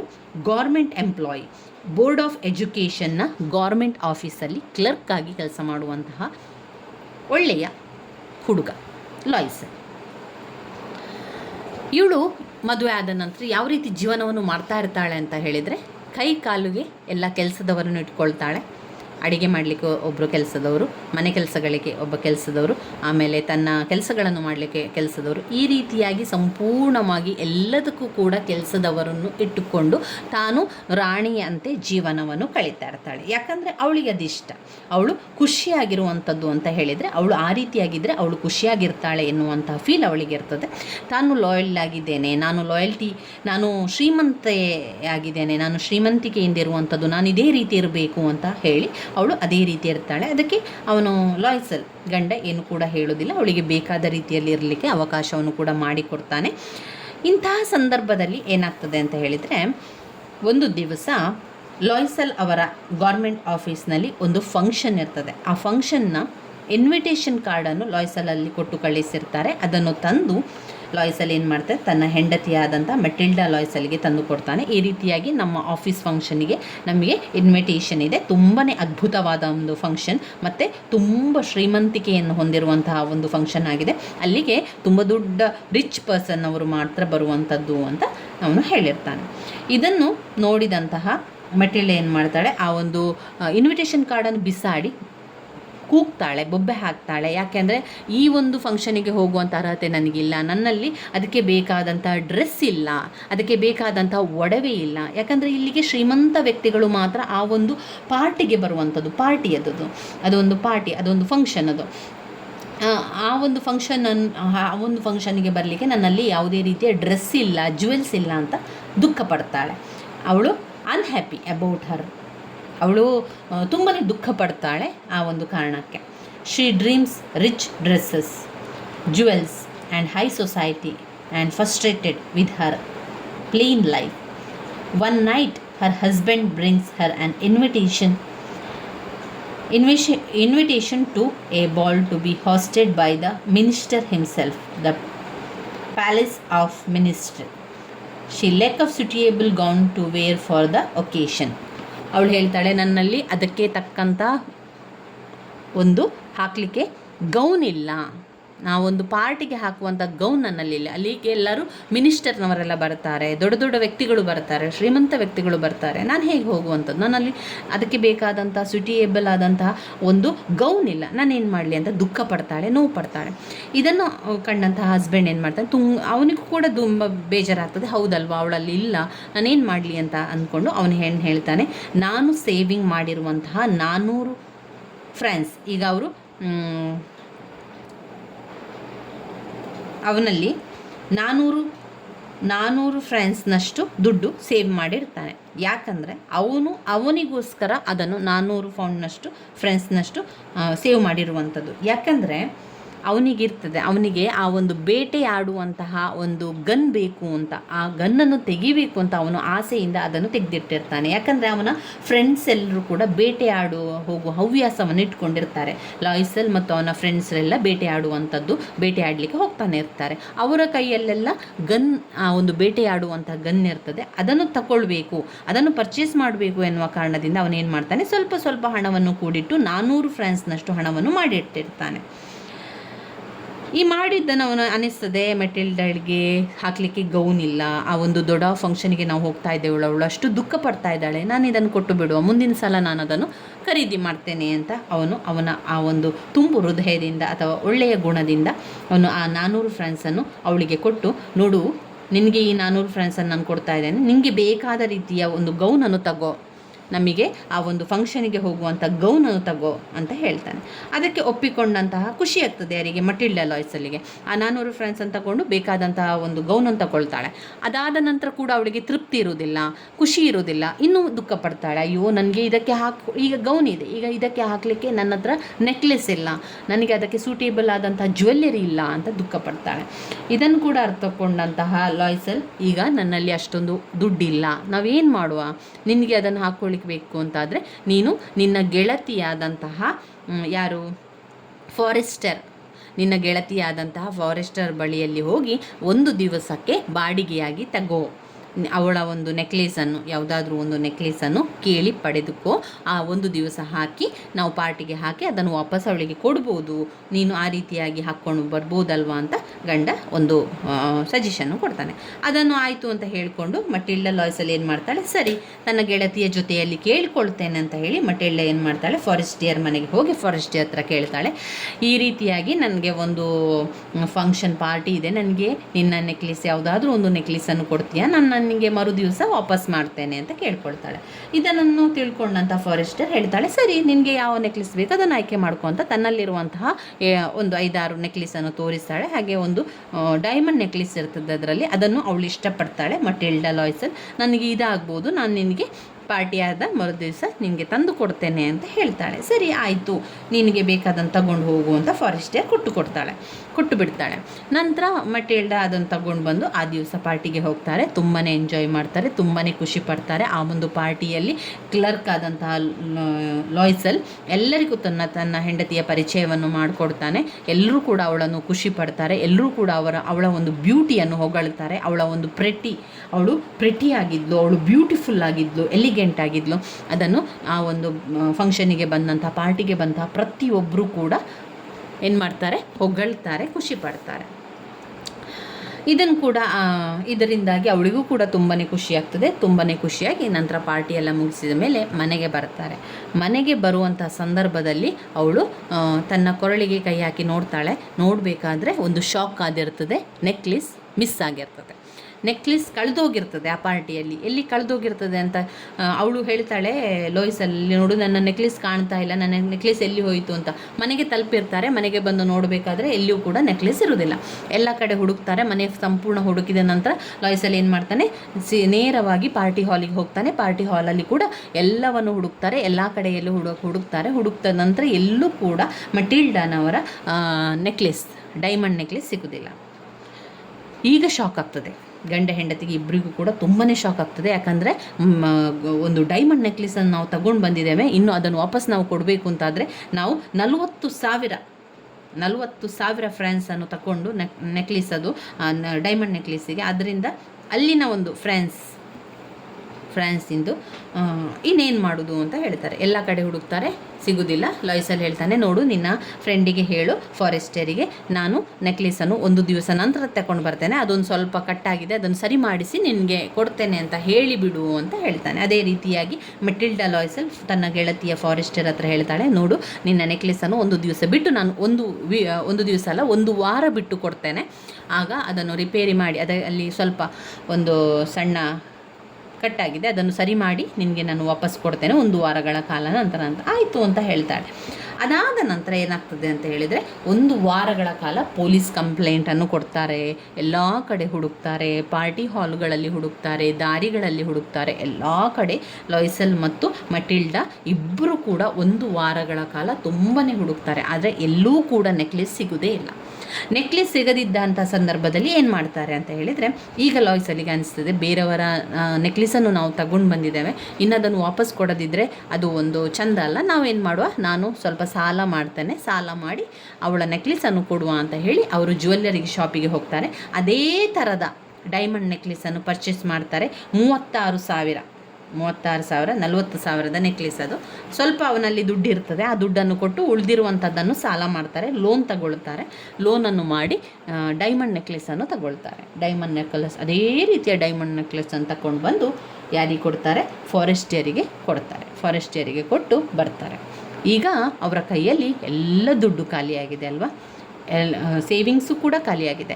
ಈಗ ಅವರಿಗೆ ಬಾಡಿಗೆ, ಅಷ್ಟು ದೊಡ್ಡ ಮನೆಯಲ್ಲಿ ಇದ್ದರೆ ಅವರಿಗೆ ಬಾಡಿಗೆ ಕಟ್ಟಲಿಕ್ಕೆ ಆಗೋದಿಲ್ಲ. ಆಗ ಅವರೇನು ಹೇಳ್ತಾರೆ, ಲಾಯ್ಸಲ್ ಹೇಳ್ತಾನೆ, ನಾವು ಈ ಮನೆ ಬೇಡ, ನಾವು ಚಿಕ್ಕದಾದ ಪುಟಾಣಿ ಮನೆಗೆ ಹೋಗಬೇಕು, ಯಾಕಂದರೆ ನನಗೆ ಬರುವಂಥ ಸಂಬಳದಲ್ಲಿ ನಾವು ಜೀವನವನ್ನು ಸಾಗಿಸಬೇಕು ಅಂತಾದರೆ ಇದೆಲ್ಲ ಮಾಡಿದರೆ ಆಗೋದಿಲ್ಲ. ಯಾಕಂದರೆ ಈಗ ಕೆಲಸದವರನ್ನೆಲ್ಲ ಇಟ್ಕೊಂಡಿದ್ಯಾ, ಅವರಿಗೆಲ್ಲ ಸಂಬಳ ಕೊಡಲಿಕ್ಕೆ ನಮಗಿನ್ನೂ ಸಾಧ್ಯ ಇಲ್ಲ. ಯಾಕಂದರೆ ನಾವು ಅಷ್ಟು ಲೋನನ್ನು ಮಾಡ್ಕೊಂಡಿದ್ದೇವೆ, ಆ ಲೋನನ್ನೆಲ್ಲ ತೀರಿಸಬೇಕು ಅಂತಾದರೆ ನಾವು ಚಿಕ್ಕದಾದ ಮನೆಗೆ ಹೋಗಬೇಕು ಅಂತ ಹೇಳಿ ಒಂದು ಚಿಕ್ಕದ ಮನೆಗೆ ಹೋಗ್ತಾರೆ. ಚಿಕ್ಕ ಮನೆಯಲ್ಲಿ ಈಗ ಮಟಿಲ್ಡಾ ಲಾಯ್ಸಲ್ ಎಲ್ಲ ಒಳ್ಳೆಯ ಕೆಲಸ ಮಾಡುವಂಥದ್ದು, ಅಡಿಗೆಯನ್ನು ಒಳ್ಳೆ ಮಾಡುವಂಥದ್ದು, ಮನೆ ಕೆಲಸಗಳನ್ನು ಒಳ್ಳೆ ಮಾಡುವಂಥದ್ದು, ಗುಡಿಸುವಂಥದ್ದು, ಒರೆಸುವಂಥದ್ದು, ಬಟ್ಟೆ ಒಗೆಯುವಂಥದ್ದು, ಹಾಗೆಯೇ ಪಾತ್ರೆ ತೊಳೆಯುವಂಥದ್ದು ಎಲ್ಲ ಅವಳೇ ಮಾಡಿರ್ತಾಳೆ. ಮಾಡಬೇಕಾದಂಥ ಪರಿಸ್ಥಿತಿ ಕೂಡ ಬರ್ತದೆ, ಯಾಕಂದರೆ ಅವರಿಗೆ ಲೋನ್ ತೀರಿಸಲಿಕ್ಕಿತ್ತು. ಹಾಗೆ ಅವರ ಕೈಯಲ್ಲಿ ಅಷ್ಟೊಂದು ಹಣ ಕೂಡ ಇರಲಿಲ್ಲ. ಈಗ ಅವರು ಮನೆ ಬಾಡಿಗೆ ಕೂಡ ಚಿಕ್ಕ ಮನೆ ತಗೊಂಡಿದ್ದಾರೆ, ಅಲ್ಲಿ ಎಲ್ಲ ಕೆಲಸ ಅವಳೇ ಮಾಡ್ತಾ ಇದ್ದಾಳೆ. ಯಾರು ಕೂಡ ಕೆಲಸದವರು ಕೂಡ ಅವಳಿಗಿಲ್ಲ. ಅವಳು ಯಾವ ರೀತಿ ಇರಬೇಕು ಅಂತ ಅಂದ್ಕೊಳ್ತಾಳೆ, ಅವಳ ಸಂಪೂರ್ಣ ಬದುಕೆ ಬದಲಾವಣೆ ಆಗ್ತದೆ. ತಾನು ರಿಚ್ ಆಗಿರಬೇಕು, ತಾನು ಲಾಯಲ್ ಆಗಿ ಬದುಕಬೇಕು ಅಂತ ಅಂದ್ಕೊಳ್ತಿದ್ದಂತಹ ಮಟಿಲ್ಡಾ ಲಾಯ್ಸಲ್ ಏನು ಮಾಡ್ತಾಳೆ, ತನ್ನ ಈ ಒಂದು ದುರಾಸೆಯಿಂದಾಗಿ ಎಲ್ಲವನ್ನು ಕಳ್ಕೊಂಡು, ತನ್ನ ಒಂದು ಆಸೆಯನ್ನು ಕೂಡ ಕಳ್ಕೊಂಡು, ತನಗೆ ಯಾವ ರೀತಿ ತಾನು ಇರಬಾರ್ದು ಎನ್ನು ಯೋಚನೆ ಮಾಡಿರ್ತಾಳೋ ಅದೇ ರೀತಿಯಲ್ಲಿ ಜೀವನ ಮಾಡಬೇಕಾದ ಪರಿಸ್ಥಿತಿ ಉಂಟಾಗ್ತದೆ. ಇದೇ ರೀತಿಯಾಗಿ 20 ವರ್ಷ ಕಳೆದೋಗ್ತದೆ. 22 ವರ್ಷ ಕಳೆದೋದಾಗ ಒಂದು ದಿವಸ ಮಟಿಲ್ಡನಿಗೆ ತನ್ನ ಗೆಳತಿಯಾದಂಥ ಫಾರೆಸ್ಟರ್ ಮೀಟ್ ಆಗ್ತಾಳೆ. ಮೀಟ್ ಆದಾಗ ಫಾರೆಸ್ಟರ್ ಹೇಳ್ತಾಳೆ, ಏನಿದು ನೀನು ಮಟಿಲ್ಡ, ಯಾವ ರೀತಿ ಇದ್ದೆ ನೀನು, ಅಷ್ಟು ಬ್ಯೂಟಿಫುಲ್ ಆಗಿದ್ದೆ, ಅಷ್ಟು ಪ್ರಿಟಿಯಾಗಿದ್ದೆ, ಯಾಕೆ ನೀನೀಗ ಸೊರಗಿ ಹೋಗಿದ್ಯಾ, ನಿನ್ನ ನೋಡ್ಲಿಕ್ಕೆ ಆಗ್ತಾ ಇಲ್ಲ, ಯಾಕೆ, ಏನಾಯಿತು ನಿನ್ನ ಜೀವನದಲ್ಲಿ ಅಂತ ಕೇಳಿದಾಗ ಮಟಿಲ್ಡಾ ಲಾಯ್ಸಲ್ ತನ್ನ ಕಥೆಯನ್ನೆಲ್ಲ ಸಂಪೂರ್ಣವಾಗಿ ಹೇಳ್ತಾಳೆ. ನೋಡು, ನಿನ್ನ ಒಂದು ನೆಕ್ಲೆಸನ್ನು ತಗೊಂಡು ಹೋದ ನಂತರ ಈ ರೀತಿ ಪರಿಸ್ಥಿತಿ ಆಯಿತು, ನಿನ್ನ ನೆಕ್ಲೆಸ್ ಕಳೆದು ಹೋಯಿತು, ನಂತರ ನಾವು ಸಾಲ ಮಾಡಿಕೊಂಡೆವು, ಸಾಲ ಮಾಡಿಕೊಂಡು ಏನು ಮಾಡಿದೆವು, ನಿನ್ನ ನೆಕ್ಲೆಸ್, ಡೈಮಂಡ್ ನೆಕ್ಲೆಸನ್ನು ಪರ್ಚೇಸ್ ಮಾಡಿ ನಿನಗೆ ಕೊಟ್ಟೆದು. ನಂತರ ನಾವು ಒಂದು ಚಿಕ್ಕ ಮನೆಗೆ ಹೋಗಿ ಯಾವ ಕೆಲಸದವರನ್ನೆಲ್ಲ ಬಿಟ್ಟು ನಾನೇ ಕೆಲಸವನ್ನು ಮಾಡಲಿಕ್ಕೆ ಆರಂಭ ಮಾಡಿದೆ. ಎಲ್ಲ ಕೆಲಸಗಳನ್ನು ನಾನು ಮಾಡಿ ನನ್ನ ಜೀವನ ಈ ರೀತಿ ಆಯಿತು.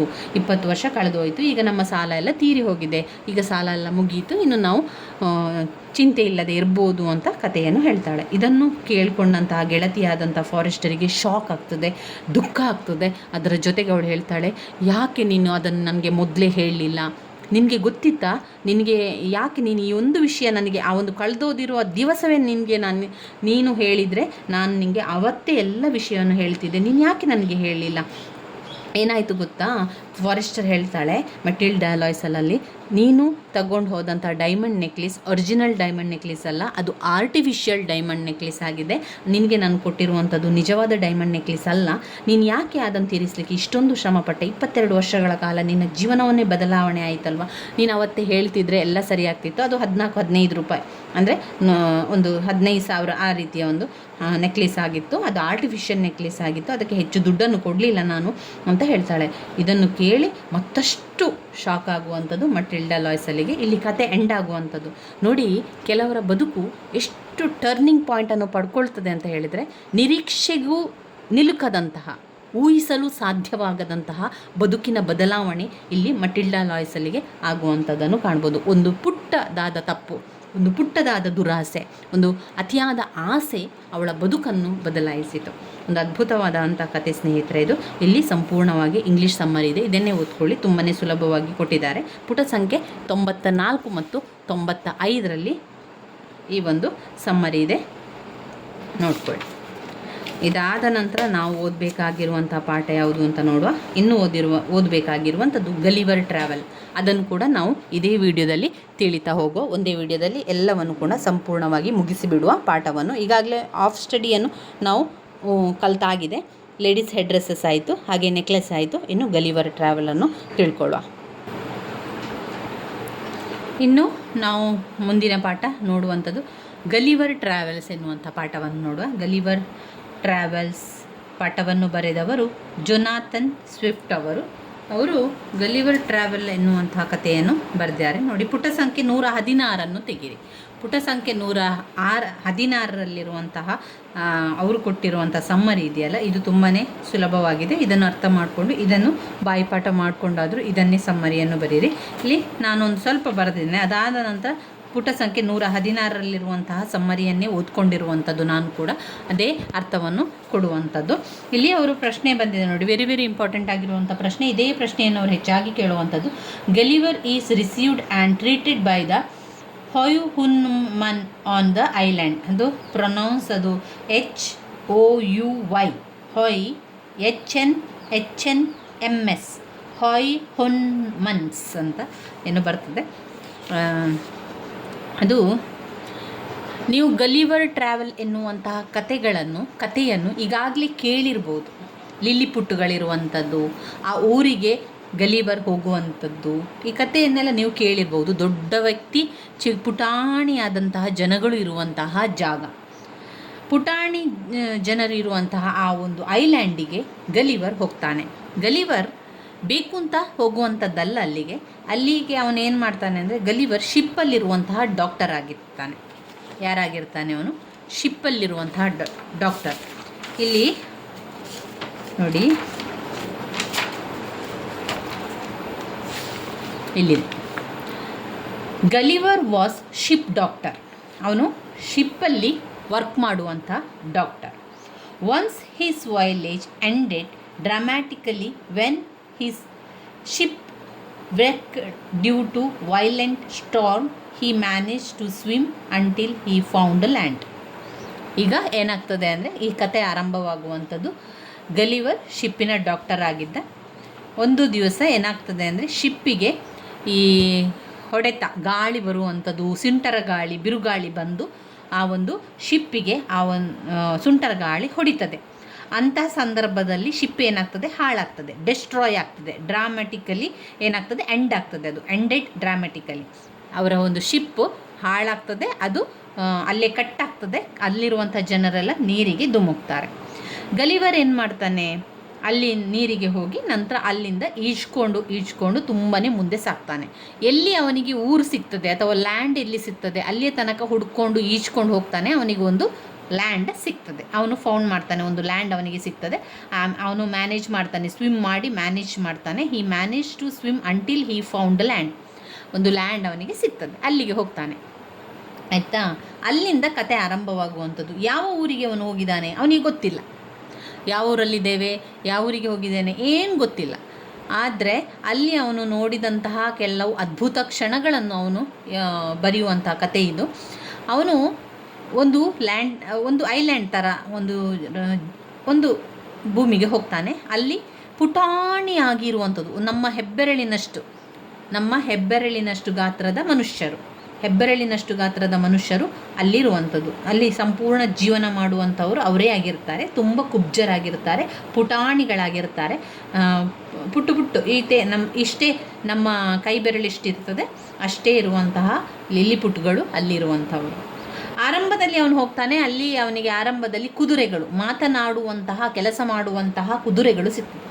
ಈ ಮಾತನಾಡುವಂಥ ಕುದುರೆಗಳು ಅವನನ್ನು ಯಾವ ರೀತಿ ಟ್ರೀಟ್ ಮಾಡ್ತಾರೆ, ಅವನಿಗೆ ಸಪೋರ್ಟ್ ಮಾಡ್ತಾರೆ. ಅದರಲ್ಲಿ ಒಬ್ಬ ಲೀಡರ್ ಆಗಿರುವಂತಹ ಕುದುರೆ ಅವನಿಗೆ ಹೇಳ್ತಾನೆ, ಇಲ್ಲಿರುವಂತಹ ಮನುಷ್ಯರನ್ನು ಆ ಕುದುರೆಗಳು ನೋಡ್ಕೊಂಡಿರ್ತಾರೆ. ಅಂದರೆ ಇಲ್ಲಿ ಕುದುರೆಗಳು ಮಾತನಾಡ್ತಾರೆ, ಆ ಕುದುರೆಗಳು ಮಾತನಾಡುವಂತಹ ಕುದುರೆಗಳು, ಕೆಲಸ ಮಾಡುವಂತಹ ಕುದುರೆಗಳು.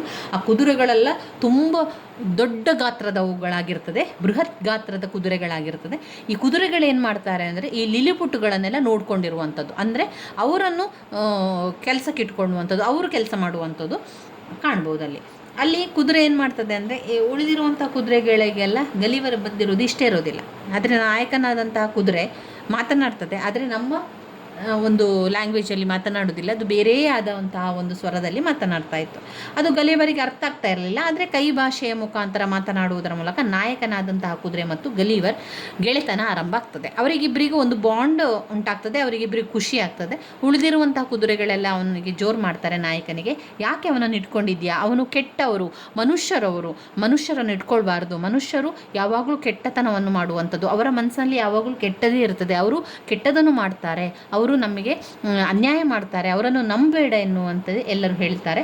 ಆ ಕಾರಣದಿಂದಾಗಿ ನಾಯಕನಾದಂಥ ಕುದುರೆ ಹೇಳ್ತದೆ, ನೀನಿಲ್ಲಿರುವಂಥದ್ದು ಇನ್ನು ಸೇಫ್ ಅಲ್ಲ, ಇವರಿಗೆ ಯಾರಿಗೂ ನಿನ್ನನ್ನು ಇಷ್ಟ ಇಲ್ಲ, ನೀನು ಇಲ್ಲಿಂದ ಹೊರಟು ಬಿಡು, ನೀನು ನಿನ್ನ ಊರಿಗೆ ತಲುಪು ಬಿಡು, ಇನ್ನು ಮುಂದೆ ನಮಗೆ ಭೇಟಿಯಾಗುವಂಥ ಅವಕಾಶ ಇದ್ದರೆ ನಾವು ಭೇಟಿಯಾಗುವ, ನೀನು ಇಲ್ಲಿಂದ ಹೋಗ್ಬೋದು ಅಂತ ಹೇಳ್ತಾರೆ. ಅಷ್ಟು ಸಮಯ ಅವನು ಕೆಲ ಸಮಯಗಳ ಕಾಲ, ಅಂದರೆ 1 ತಿಂಗಳಿರ್ಬೋದು ಅಥವಾ 2, ಎಷ್ಟು ಸಮಯ ಅಂತಲ್ಲ, ಕೆಲವು ಸಮಯಗಳ ಕಾಲ ಆ ಒಂದು ಐಲ್ಯಾಂಡ್ನಲ್ಲಿ, ದ್ವೀಪದಲ್ಲಿ ಅವನಿರ್ತಾನೆ. ಇದ್ದಂಥ ಸಮಯದಲ್ಲಿ ಅವನಿಗೆ ಒಳ್ಳೆಯ ಒಂದು ಸ್ವಾಗತವನ್ನೇ ಅವರು ಮಾಡ್ತಾರೆ, ಅತಿಥಿ ಸತ್ಕಾರವನ್ನು ತುಂಬ ಚೆನ್ನಾಗಿ ಮಾಡ್ತಾರೆ. ಅಲ್ಲಿ ನಡೆದಿರುವಂತಹ ಕಥೆ ಈ ಒಂದು ಗಲಿವರ್ ಟ್ರಾವೆಲ್ ಎನ್ನುವಂತಹ ಕಥೆಯಲ್ಲಿ ಜೊನಾಥನ್ ಸ್ವಿಫ್ಟ್ ಅವರು ನಮಗೆ ವಿವರಿಸ್ತಾ ಇರುವಂಥದ್ದು. ಇಲ್ಲಿ ಹ್ಯೂನಮನ್ ಅವರು, the Gulliver led by the Huyman walked about miles when he approached low-roofed straw-covered timber building. ಇಲ್ಲಿ ಗಲಿವರ್ ಶಿಪ್ಪಿಂದ ಈಜ್ಕೊಂಡು ಬಂದು, ಶಿಪ್ ಹಾಳಾಗಿರ್ತದೆ ಬಿರುಗಾಳಿ ಹೊಡೆತಕ್ಕೆ. ನಂತರ ಗಲಿವರ್ ಈಜ್ಕೊಂಡು ಒಂದು ಲ್ಯಾಂಡನ್ನು ಹುಡುಕ್ತಾನೆ. ಆ ಲ್ಯಾಂಡಿಗೆ ಬಂದಾಗ ಅಲ್ಲಿ ಅವನಿಗೆ ಕಾಣುವಂಥದ್ದು ಕುದುರೆಗಳು, ಮಾತನಾಡುವಂತಹ ಕುದುರೆಗಳು. ಅವನ ಜೊತೆಯಲ್ಲಿ ಅವನಿಗೆ ಮಾತನಾಡಲಿಕ್ಕೆ ಸಾಧ್ಯ ಆಗೋದಿಲ್ಲ, ಯಾಕಂದರೆ ಒಂದೇ ರೀತಿಯ ಭಾಷೆ ಇರೋದಿಲ್ಲ, ಅವರು ಬೇರೆ ರೀತಿಯ ಭಾಷೆಗಳನ್ನು ಮಾತನಾಡ್ತಾರೆ. ಆದರೂ ಕೂಡ ಗಲಿವರು ಏನೋ ಒಂದು ಕೈ ಭಾಷೆಯ ಮುಖಾಂತರ ಹೇಳ್ತಾನೆ. ಆಗ ಕುದುರೆ ತನ್ನ ಹಿಂಬಾಲಿಸುವಂತೆ ಬರಲಿಕ್ಕೆ ಹೇಳ್ತದೆ. ಆಗ ಗಲಿವರ್ ಏನು ಮಾಡ್ತಾನೆ, ಆ ಕುದುರೆಯನ್ನು ಹಿಂಬಾಲಿಸಿಕೊಂಡು ಹೋಗ್ತಾನೆ. ಹೋದಾಗ ಮುನ್ನಡೆಯುತ್ತಾನೆ. ಅವರ ಹೆಸರು ಹ್ಯೂಹುನ್ಮನ್ ಅಂತ ಕರೆಯುವಂಥದ್ದು, HOUHNM. walked about miles when he approached a low-roofed straw-covered timber building. ಈಗ ಅಲ್ಲಿ ಏನಂದರೆ ಚಿಕ್ಕದಾದಂತಹ ಕೆಳಗೆ ರೂಫ್ ಇರುವಂತಹ ಮಾಡಿರುವಂತಹ ಒಂದು ಹುಲ್ಲನ್ನು ಹಾಕಿದಂತಹ ಬಿಲ್ಡಿಂಗ್ ಸಿಗ್ತದೆ.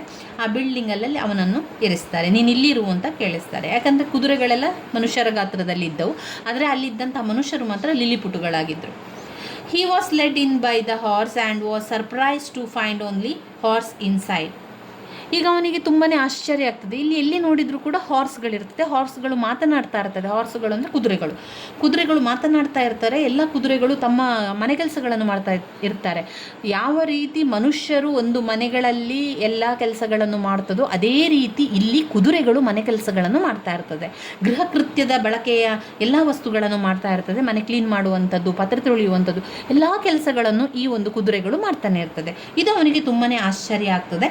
He was led in the horse and was surprised. ಅವನಿಗೆ ತುಂಬ ಆಶ್ಚರ್ಯ ಆಗ್ತದೆ. To find only horse inside. ಕೇವಲ ಹಾರ್ಸ್ ಇರುವಂಥದ್ದು ಅವನಿಗೆ ತುಂಬಾ ಆಶ್ಚರ್ಯ ಆಗ್ತದೆ.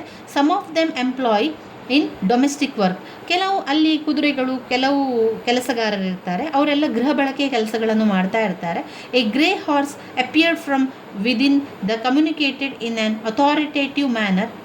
ಈಗ ಒಂದು ಗ್ರೇ ಕಲರಿನಂತಹ ಕುದುರೆ ಅಲ್ಲಿಗೆ ಬರ್ತದೆ. ಕುದುರೆ ಬಂದು ಮಾತನಾಡಲಿಕ್ಕೆ ಆರಂಭ ಮಾಡ್ತದೆ, ಕಮ್ಯುನಿಕೇಟ್ ಮಾಡ್ತದೆ. ಯಾರ ಜೊತೆಗೆ? ಗಲಿವರ್ನ ಜೊತೆಗೆ ಮಾತುಕತೆ ಮಾಡಬೇಕಾದ್ರೆ ಅಥಾರಿಟೇಟಿವ್ ಮ್ಯಾನರ್, ಒಂದು ಒಳ್ಳೆಯ ಗೌರವ ಮನ್ನಣೆಯನ್ನು ಕೊಟ್ಟು ಗಲಿವರ್ ಜೊತೆಗೆ ಮಾತನಾಡ್ತದೆ. ಅದು ಗಲಿವರ್ನನ್ನು ಚೆನ್ನಾಗಿ ಮಾತನಾಡಿಸ್ತದೆ, ಮತ್ತು ಅದು ಕುದುರೆಯ ನಾಯಕನು ಕೂಡ ಆಗಿರ್ತಾನೆ. ವಂಡರ್ಡ್, ಈಗ ಅವನಿಗೆ ಗಲಿವರಿಗೆ ತುಂಬಾ ವಂಡರ್ ಆಗ್ತದೆ. ವಾವ್, ಏನು ಕುದುರೆಗಳು ಈ ಒಂದು ಊರಿನಲ್ಲಿ ಮಾತನಾಡ್ತಾ ಇದೆ, ಕುದುರೆಗಳು ಮನುಷ್ಯರ ಗಾತ್ರದಲ್ಲಿದೆ, ಕುದುರೆಗಳು ಮನೆ ಕೆಲಸಗಳನ್ನು ಮಾಡ್ತಾ ಇದೆ ಎನ್ನುವಂಥದ್ದು ಗಲಿವರಿಗೆ ತುಂಬಾ ಆಶ್ಚರ್ಯ ಆಗ್ತದೆ.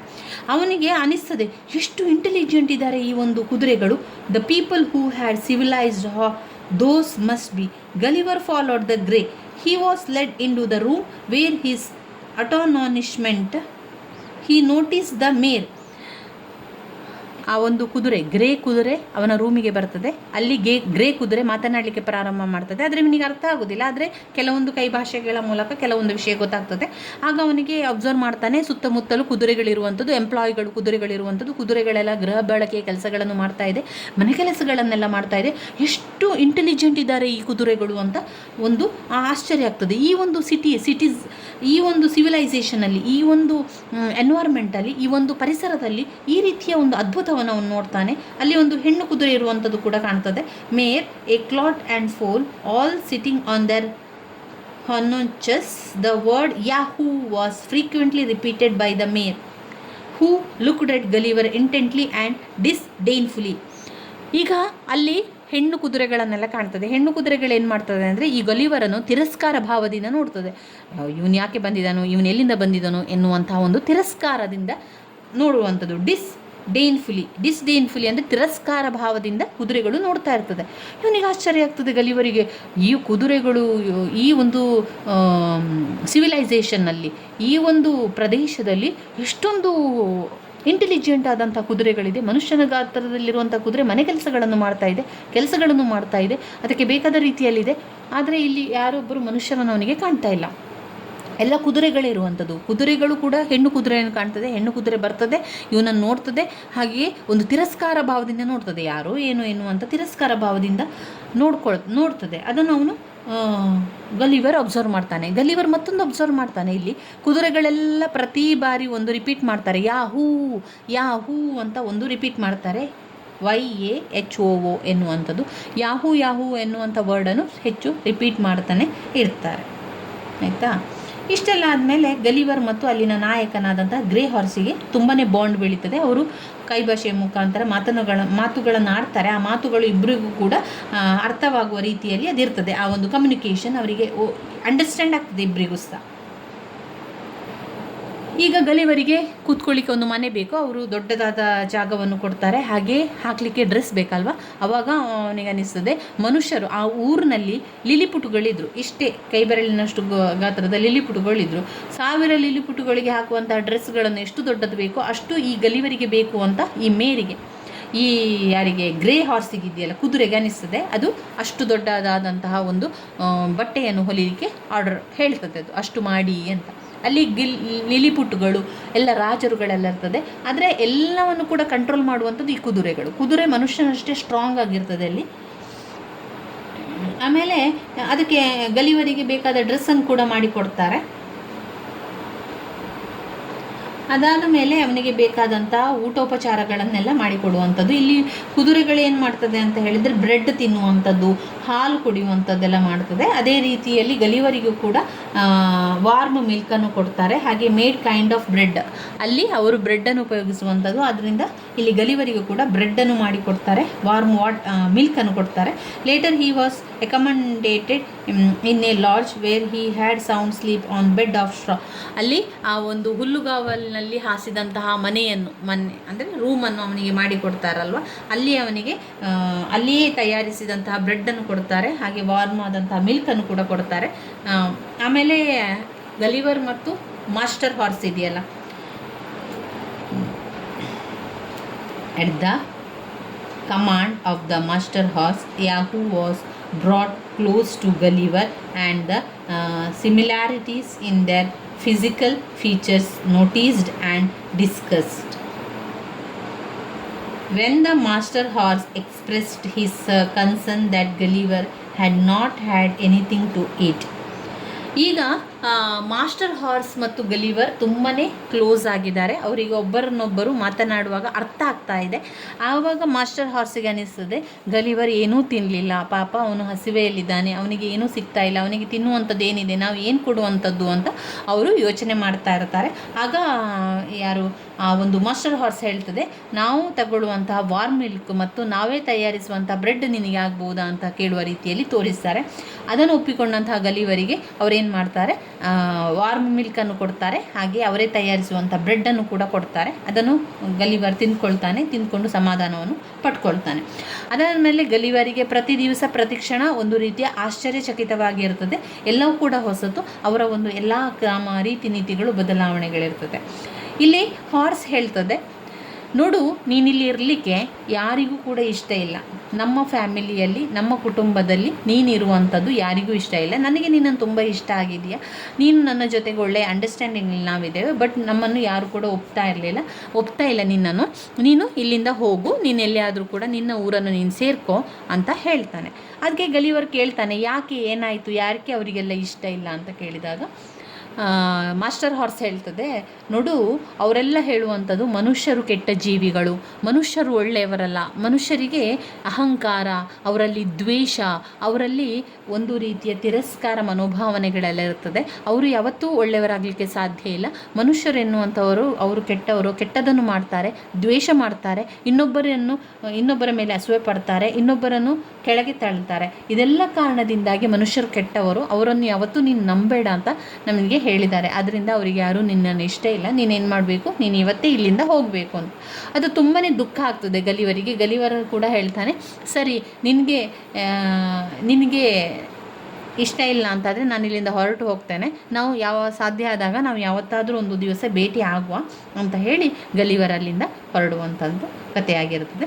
ಇಲ್ಲಿ ಇರುವಂತಹ ಜನಗಳೆಲ್ಲ ಲಿಲ್ಲಿಪುಟ್ಟುಗಳು. ಅವನು ಹೇಳ್ತಾರೆ, ಇಲ್ಲಿರುವಂಥ ಜನರನ್ನು ನಾವು ಕಂಟ್ರೋಲ್ ಮಾಡ್ತಾ ಇದ್ದೇವೆ, ಯಾಕಂದರೆ ಅವರು ಕೆಟ್ಟವರಾಗಿದ್ದಾರೆ, ಅವರು ಶಿಕ್ಷೆ ಕೊಡ್ತಾ ಇದ್ರು, ಅವರು ಒಳ್ಳೆಯವರಾಗಿರಲಿಲ್ಲ, ಆದ್ದರಿಂದ ಅವರನ್ನು ನಾವು ಕಂಟ್ರೋಲನ್ನು ಮಾಡ್ಕೊಂಡಿರುವಂಥದ್ದು ಅಂತ ಹೇಳುವಂಥದ್ದು ಕೂಡ ಕಾಣ್ಬೋದು. ಇವಿಷ್ಟು ಗಲಿವರ್ ಟ್ರಾವೆಲ್ಸಲ್ಲಿ ಬರುವಂತಹ ಕಥೆಯಾಗಿದೆ. ಇಲ್ಲಿ ನಾನು ಸ್ವಲ್ಪ ವಿಚಾರವನ್ನು ಬರ್ಕೊಂಡಿದ್ದೇನೆ ನೋಡಿ ಗಲಿವರನ್ನು. ಅದಾದ ನಂತರ ಪುಟ ಸಂಖ್ಯೆ 116ರಲ್ಲಿರುವಂಥ ಸಮ್ಮರಿಯನ್ನೇ ಓದ್ಕೊಂಡಿರುವಂಥದ್ದು. ಇದು ಅರ್ಥ ಮಾಡಿಕೊಂಡ್ರೆ ತುಂಬಾ ಸುಲಭವಾಗಿರುವಂಥ ಸಮ್ಮರಿಯಾಗಿದೆ. ನೀವು ಪಾಯಿಂಟ್ಸ್ ರೀತಿಯಲ್ಲಿ ಆದರೂ ಕೂಡ ಬರ್ಕೊಳ್ಬೋದು. ಇಂಗ್ಲೀಷು ನಿಮಗೆ ತುಂಬಾ ಕಷ್ಟ ಆಗ್ತಾ ಇದೆ ಅಂತಾದರೆ ನೀವೇನು ಮಾಡಬೇಕು ಅಂದರೆ ಪಾಯಿಂಟ್ಸ್ ರೀತಿಯಲ್ಲಿ ಉತ್ತರವನ್ನು ಬರೀಬೇಕು. ಆಗಲೇ ನಾನು ನಿಮಗೆ ತೋರಿಸಿದಂತೆ ಲೇಡೀಸ್ ಹೆಡ್ ಡ್ರೆಸ್ಸಲ್ಲಿ ನಾನು ಯಾವ ರೀತಿ ಪಾಯಿಂಟ್ ಮಾಡಿಕೊಂಡು ಓದ್ಕೊಂಡಿದ್ದೆ ಅದೇ ರೀತಿಯಲ್ಲಿ ನೀವು ಎಲ್ಲ ವಿಷಯಕ್ಕೂ ಕೂಡ ಪಾಯಿಂಟ್ಸನ್ನು ಮಾಡ್ಕೊಳ್ಳಿ. ಇನ್ನು ನೀವು ಕೇಳ್ಬೋದು ಯಾವ ರೀತಿ ಪಾಯಿಂಟ್ಸ್ ಮಾಡ್ಕೊಳ್ಳುವಂಥದ್ದು ಅಂತ.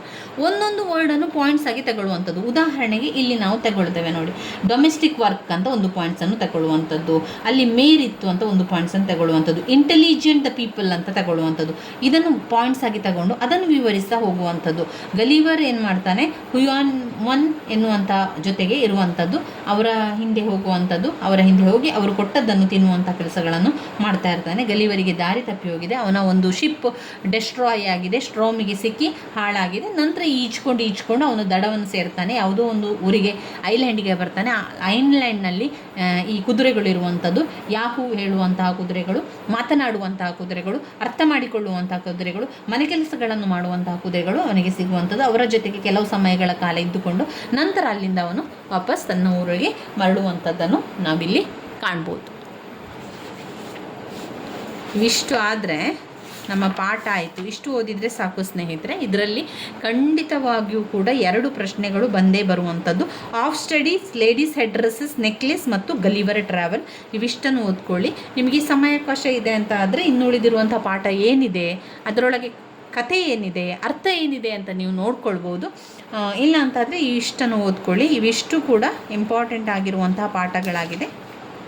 ಇನ್ನು ಮುಂದಿನ ಒಂದು ನಾಟಕ ಗೈಡ್, ವೆರಿ ಇಂಪಾರ್ಟೆಂಟ್ ಆಗಿರುವಂಥ ಒಂದು ಪಾಠ ದ ಗೈಡ್ ಎನ್ನುವಂಥದ್ದು. RK ನಾರಾಯಣ ಅವರು ಬರೆದಿರುವಂತಹ ಕತೆ. ನಾನು ಸಣ್ಣದಾಗಿ ಸಾರಾಂಶವನ್ನು ಹೇಳ್ತಾ ಹೋಗ್ತೇನೆ. ಈಗಾಗಲೇ ನಾನು ಇದನ್ನು 2 ಸಲ ಸಂಪೂರ್ಣವಾಗಿ, ಸುಲಭವಾಗಿ, ಸರಳವಾಗಿ ವಿವರಿಸಿದ್ದೇನೆ ಈ ಒಂದು ವಿಡಿಯೋದಲ್ಲಿ. ನಾವು ಸರಳವಾಗಿ ಸುಲಭದಲ್ಲಿ ಬೇಗನೆ ಎಲ್ಲ ಕಥೆಯನ್ನು ತಿಳ್ಕೊಳ್ಳುವ, ಅರ್ಥ ಮಾಡಿಕೊಳ್ಳುವ ವೆರಿ ವೆರಿ ಇಂಪಾರ್ಟೆಂಟ್ ಆಗಿರುವಂಥ ಒಂದು ನಾಟಕ ಭಾಗ ದ ಗೈಡ್ ಎನ್ನುವಂಥದ್ದು. ಇವುಗಳಿಂದ ಪ್ರಶ್ನೆಗಳು ಕಂಪಲ್ಸರಿಯಾಗಿ ಬರುವಂಥದ್ದು, 100% ಪ್ರಶ್ನೆಗಳು ಇದ್ದೇ ಇರುವಂಥದ್ದು ಅಂದರೆ ಅದು ಗೈಡ್ ಪಾಠದಿಂದ. ಗೈಡಲ್ಲಿ ನೀವೇನು ಮಾಡಬೇಕು ಅಂದರೆ ಸಮ್ಮರಿಯನ್ನು ಸರಿಯಾಗಿ ಕಲಿತುಕೊಂಡ್ರೆ, ಕತೆ ಏನು ಅಂತ ಸರಿಯಾಗಿ ಕಲಿತುಕೊಂಡ್ರೆ ನಂತರ ನಮಗೆ ಬರಿತಾ ಹೋಗಲಿಕ್ಕೆ ಆಗ್ತದೆ. ಆರ್ ಕೆ ನಾರಾಯಣ ಅವರು ಬರೆದಿರುವಂತಹ ಗೈಡ್ ಕತೆ ನೋಡಿ. ನಾವು ಪಾತ್ರಧಾರಿಗಳ ಬಗ್ಗೆ ತಿಳ್ಕೊಳ್ಬೇಕು, ಯಾರೆಲ್ಲ ಇದ್ದಾರೆ ಆ ಪಾತ್ರಗಳ ಬಗ್ಗೆ ತಿಳ್ಕೊಂಡ್ರೆ ನಂತರ ಕಥೆಯನ್ನು ಬರೀಲಿಕ್ಕೆ ಏನು ಕಷ್ಟ ಆಗುವುದಿಲ್ಲ. ಮೊದಲಿಗೆ ನಾನು ಕಥೆಯಲ್ಲಿ ಇರುವಂತಹ ಪಾತ್ರಧಾರಿಗಳ ಬಗ್ಗೆ ನಿಮಗೆ ಹೇಳ್ತಾ ಹೋಗ್ತೇನೆ. 1956ರಲ್ಲಿ ಈ ಒಂದು ಗೈಡ್ ಎನ್ನುವಂಥ ಕಥೆಯನ್ನು ಬರೆದಿದ್ದಾರೆ ಆರ್ ಕೆ ನಾರಾಯಣ ಅವರು. 1956ರಲ್ಲಿ ಬರೆದಿದ್ದಾರೆ. ಅದನ್ನು ಪಬ್ಲಿಷ್ ಮಾಡಿದ್ದು 1958ರಲ್ಲಿ ಪಬ್ಲಿಷ್ ಮಾಡಿದ್ದಾರೆ. ಇಲ್ಲಿ ಈ ಗೈಡ್ ಎನ್ನುವಂತಹ ನಾಟಕದ ಪಾತ್ರಧಾರಿ ಅಂದರೆ ಹೀರೋ ಯಾರು? ರಾಜು ಹೀರೋ ಆಗಿರ್ತಾನೆ. Hero of the story. Vendor, guide, lover, affair with Rosie. ಮಾಲ್ಗುಡಿಸಲ್ಲಿ ರಾಜು ಅವರು ಏನು ಕೆಲಸ ಮಾಡ್ತಾ ಇರ್ತಾನೆ? ಅವನು ಟೂರಿಸ್ಟ್ ಗೈಡ್ ಆಗಿ ಕೆಲಸ ಮಾಡ್ತಾನೆ. ಟೂರಿಸ್ಟ್ ಗೈಡ್ ಆಗಿರುವಂಥ ಸಂದರ್ಭದಲ್ಲಿ ಅವನು ಅದರ ಜೊತೆಗೆ ಅಲ್ಲಿ ಅವನ ಒಂದು ಶಾಪ್ ಇರ್ತದೆ, ಅಂಗಡಿ, ಅಲ್ಲಿಯ ವೆಂಡರ್ ಕೂಡ ಆಗಿರ್ತಾನೆ. ಆಮೇಲೆ ಅಲ್ಲಿನ ಟೂರಿಸ್ಟ್ ಗೈಡ್ ಕೂಡ ಆಗಿರ್ತಾನೆ. ಅಷ್ಟೇ ಅಲ್ಲದೆ ಅಲ್ಲಿ ಮಾಲ್ಗುಡಿ ಡೇಸಲ್ಲಿ ಇರುವಂಥ ರೋಸಿ ಎನ್ನುವಂತಹ ಹುಡುಗಿಯನ್ನು ಪ್ರೀತಿಸ್ತಾನೆ. ರೋಸಿಯ ಲವರ್ ಕೂಡ ಆಗಿರ್ತಾನೆ. ಲವರ್ ಅಫೇರ್ ವಿತ್ ರೋಸಿಯ ಜೊತೆಗೆ ಅಫೇರ್ ಕೂಡ ಇಟ್ಕೊಂಡಿರ್ತಾನೆ. Raju is the railway guide. ಅಷ್ಟೇ ಅಲ್ಲದೆ ರಾಜು ಏನು ಮಾಡಿರ್ತಾನೆ? ಟೂರಿಸ್ಟ್ ಗೈಡ್ ಆಗಿರ್ತಾನೆ. ಅಷ್ಟೇ ಅಲ್ಲದೆ ನಾವು ರೈಲ್ವೆ ಗೈಡ್ ಕೂಡ ಆಗಿದ್ದಾನೆ. ಟ್ರೈನರ್ ಆ್ಯಂಡ್ ಲವರ್ ಆಫ್ ರೋಸಿಗೆ ಅವಳ ಒಂದು ನೃತ್ಯದ ಬಗ್ಗೆ ಟ್ರೈನಿಂಗ್ ಕೊಡ್ತಾನೆ. ಹಾಗೆ ಲವರ್ ಕೂಡ ಆಗಿದ್ದಾನೆ. ಸ್ವಾಮಿ ಆರ್ ಮಹಾತ್ಮ. ಒಂದು ಕಥೆಯಲ್ಲಿ ಅವನು ರೋಸಿಯ ಒಂದು ಸಂಬಂಧದಲ್ಲಿರುವಂಥದ್ದು, ರೋಸಿಯ ಅಫೇರಲ್ಲಿ ಇರುವಂಥದ್ದು ಲವರ್ ಆಫ್ ರೋಸಿ ಆಗಿರ್ತಾನೆ. ಇಲ್ಲಿ ಕಥೆಯ 2 ಭಾಗ ಇದೆ. 2ನೇ ಭಾಗದಲ್ಲಿ ಸ್ವಾಮಿ ಅಥವಾ ಮಹಾತ್ಮನಾಗಿರ್ತಾನೆ, ಅಂದರೆ ಸಂತ ಅಂತ ಹೇಳುವಂಥದ್ದು. ಸೇಂಟ್ ಅಂತ ಇಂಗ್ಲೀಷ್ನಲ್ಲಿ ಸೇಂಟ್ ಅಂತ. ಸ್ವಾಮಿ ಅಥವಾ ಮಹಾತ್ಮ ಕೂಡ ನೀವು ಬರಿಬೋದು. ಕತೆ ದ ಗೈಡ್ ಎನ್ನುವಂತಹ ಕತೆ, ಆರ್ ಕೆ ನಾರಾಯಣ ಅವರು ಬರೆದಿರುವಂತಹ ಗೈಡ್ ಎನ್ನುವ ಕತೆ 2 ಭಾಗವನ್ನು ಕಾಣ್ಬೋದು. 2 ಭಾಗ. ಮೊದಲನೆಯ ಭಾಗದಲ್ಲಿ ರೋಸಿಯ ಲವರ್ ಆಗಿ, ರೋಸಿಗೆ ಟ್ರೈನರ್ ಆಗಿ, ರೈಲ್ವೆ ಗೈಡ್ ಆಗಿ, ಆಮೇಲೆ ಟೂರಿಸ್ಟ್ ಗೈಡ್ ಆಗಿ ಇರುವಂತಹ ರಾಜು. ಕಥೆಯ 2ನೇ ಭಾಗಕ್ಕೆ ಬಂದಾಗ ಸಂಪೂರ್ಣವಾಗಿ ಸ್ವಾಮಿಯಾಗ್ತಾನೆ, ಮಹಾತ್ಮನಾಗ್ತಾನೆ. ತನ್ನ ತಪ್ಪುಗಳನ್ನು ಅರಿತುಕೊಳ್ಳುತ್ತಾನೆ. ತಾನು ಜೈಲಿಗೆ ಹೋಗಿ ಬಂದಿರುವಂತಹ ಪರಿಸ್ಥಿತಿ. ಅಲ್ಲಿ ತನ್ನ ಒಬ್ಬ ಗೆಳೆಯ ಸಿಗ್ತಾನೆ, ಅವನೇ ವೇಲನ್ ಎನ್ನುವಂಥ ಗೆಳೆಯ ಅಲ್ಲಿ ಸಿಗುವಂಥದ್ದು. Leave in the village Mangal ಎನ್ನುವಂಥ ವಿಲೇಜಿಗೆ ಯಾರು ಹೋಗ್ತಾನೆ? ರಾಜು ಹೋಗ್ತಾನೆ. ಅಲ್ಲಿ ವೇಲನ್ ಪರಿಚಯ ಆಗುವಂಥದ್ದು ಕಾಣ್ಬೋದು. ಇದು 2ನೇ ಭಾಗ. ಮೊದಲನೆಯ ಭಾಗದಲ್ಲಿ ಅವನು tourist guide, railway guide, trainer of Rosie, lover of Rosie ಆಗಿರ್ತಾನೆ. ರೋಸಿ ಆ್ಯಕ್ಚುಲಿ ನಾವು ನೋಡಿದರೆ ಅಲ್ಲಿ ರೋಸಿಗೆ ಈಗಾಗಲೇ ಮದುವೆ ಆಗಿರ್ತದೆ. ಮದುವೆ ಆಗಿ ಅವಳು ತನ್ನ ಗಂಡನ ಜೊತೆಗೆ ಆ ಒಂದು ಟೂರಿಸ್ಟ್ ಆಗಿ ಬಂದಿರುವಂಥದ್ದು. ಅವನ ಗಂಡ ಮಾರ್ಕೋ ಎನ್ನುವಂಥ ಮಾರ್ಕೋ ಯಾರು? ರೋಸಿಯ ಗಂಡ ಮಾರ್ಕೋ ಮತ್ತು ರೋಸಿ ಟೂರಿಸ್ಟ್ ಆಗಿ ಭಾರತಕ್ಕೆ ಬರುವಂಥದ್ದು. ಅಲ್ಲಿ ಟೂರಿಸ್ಟ್ ಗೈಡ್ ಆಗಿ ರಾಜು ಸಿಗುವಂಥದ್ದು. ರಾಜು ಟೂರಿಸ್ಟ್ ಗೈಡ್ ಕೂಡ ಆಗಿದ್ದಾನೆ, ಟ್ರೈನರ್ ಕೂಡ ಆಗಿದ್ದಾನೆ, ಆಮೇಲೆ ಲವರ್ ಕೂಡ ಆಗುವಂಥದ್ದು, ಹಸ್ಬೆಂಡ್ ಆಫ್ ರೋಸಿ. ವೇಲನ್ ಸಿಗುವಂಥದ್ದು 2ನೇ ಪಾತ್ರದಲ್ಲಿ, 2ನೆಯ ಭಾಗದಲ್ಲಿ ಯಾರಿಗೆ ಸಿಗುವಂಥದ್ದು? ರಾಜುಗೆ ಮಂಗಲ್ ಎನ್ನುವಂತಹ ಒಂದು ಹಳ್ಳಿಯಲ್ಲಿ ಸಿಗುವಂಥದ್ದು. ಗಫರ್ ಎನ್ನುವುದು ಟ್ಯಾಕ್ಸಿ ಡ್ರೈವರ್. ಯಾರು? ರಾಜುಸ್ನ ತಂದೆ, Raju's father Ghaffar, taxi driver.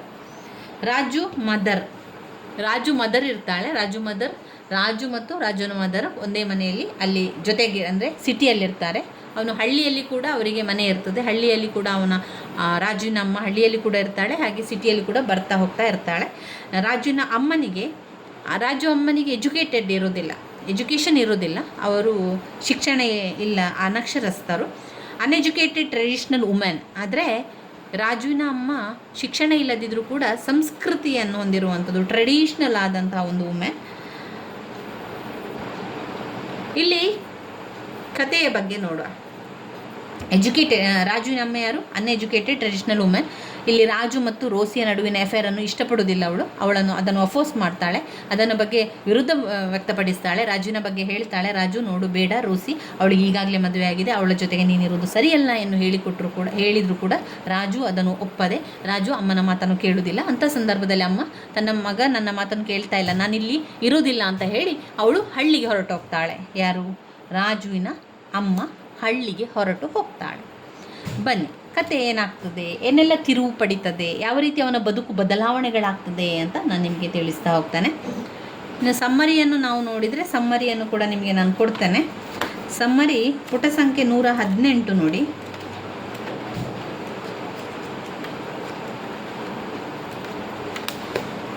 ಇಲ್ಲಿ ನೀವು ಸಮ್ಮರಿ ಅಂತ ಹೇಳಿ ಬರೀಲಿಕ್ಕಾಗೋದಿಲ್ಲ, ನಿಮಗೆ ಇಲ್ಲಿ ಕತೆ ಅರ್ಥ ಆದರೆ ನೀವು ಅದೇ ರೀತಿಯಾಗಿ ಬರಿತಾ ಹೋದರೆ ಆಯಿತು.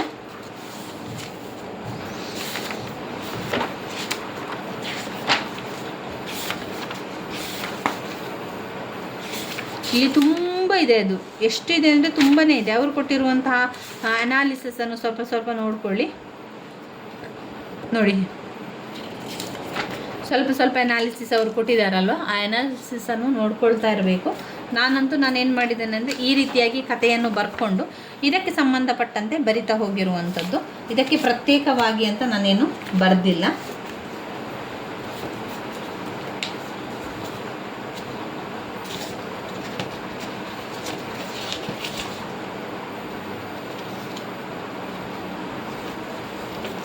ನೋಡಿ, ಸಮ್ಮರಿ ಅಂತ ನಾವು ನೋಡಿದರೆ ಇದಕ್ಕೆ ಓದ್ಕೊಳ್ಳಿಕ್ಕೆ ಅಂತ ಬರ್ಕೊಳ್ಳಿಲ್ಲ, ಅಸೈನ್ಮೆಂಟಿಗೋಸ್ಕರ ಬರ್ಕೊಂಡಿರುವಂಥದ್ದು. ನೋಡಿ, ಗೈಡ್ ಸಮ್ಮರಿ ಇಲ್ಲಿದೆ. ಅದು ನೀವು ಯಾವ ಪ್ರಶ್ನೆ ಅಂತ ಏನು ಕೇಳಿದರೂ ಕೂಡ ನೀವು ಇದನ್ನೇ ಬರಿತಾ ಹೋದರೆ ಆಯಿತು.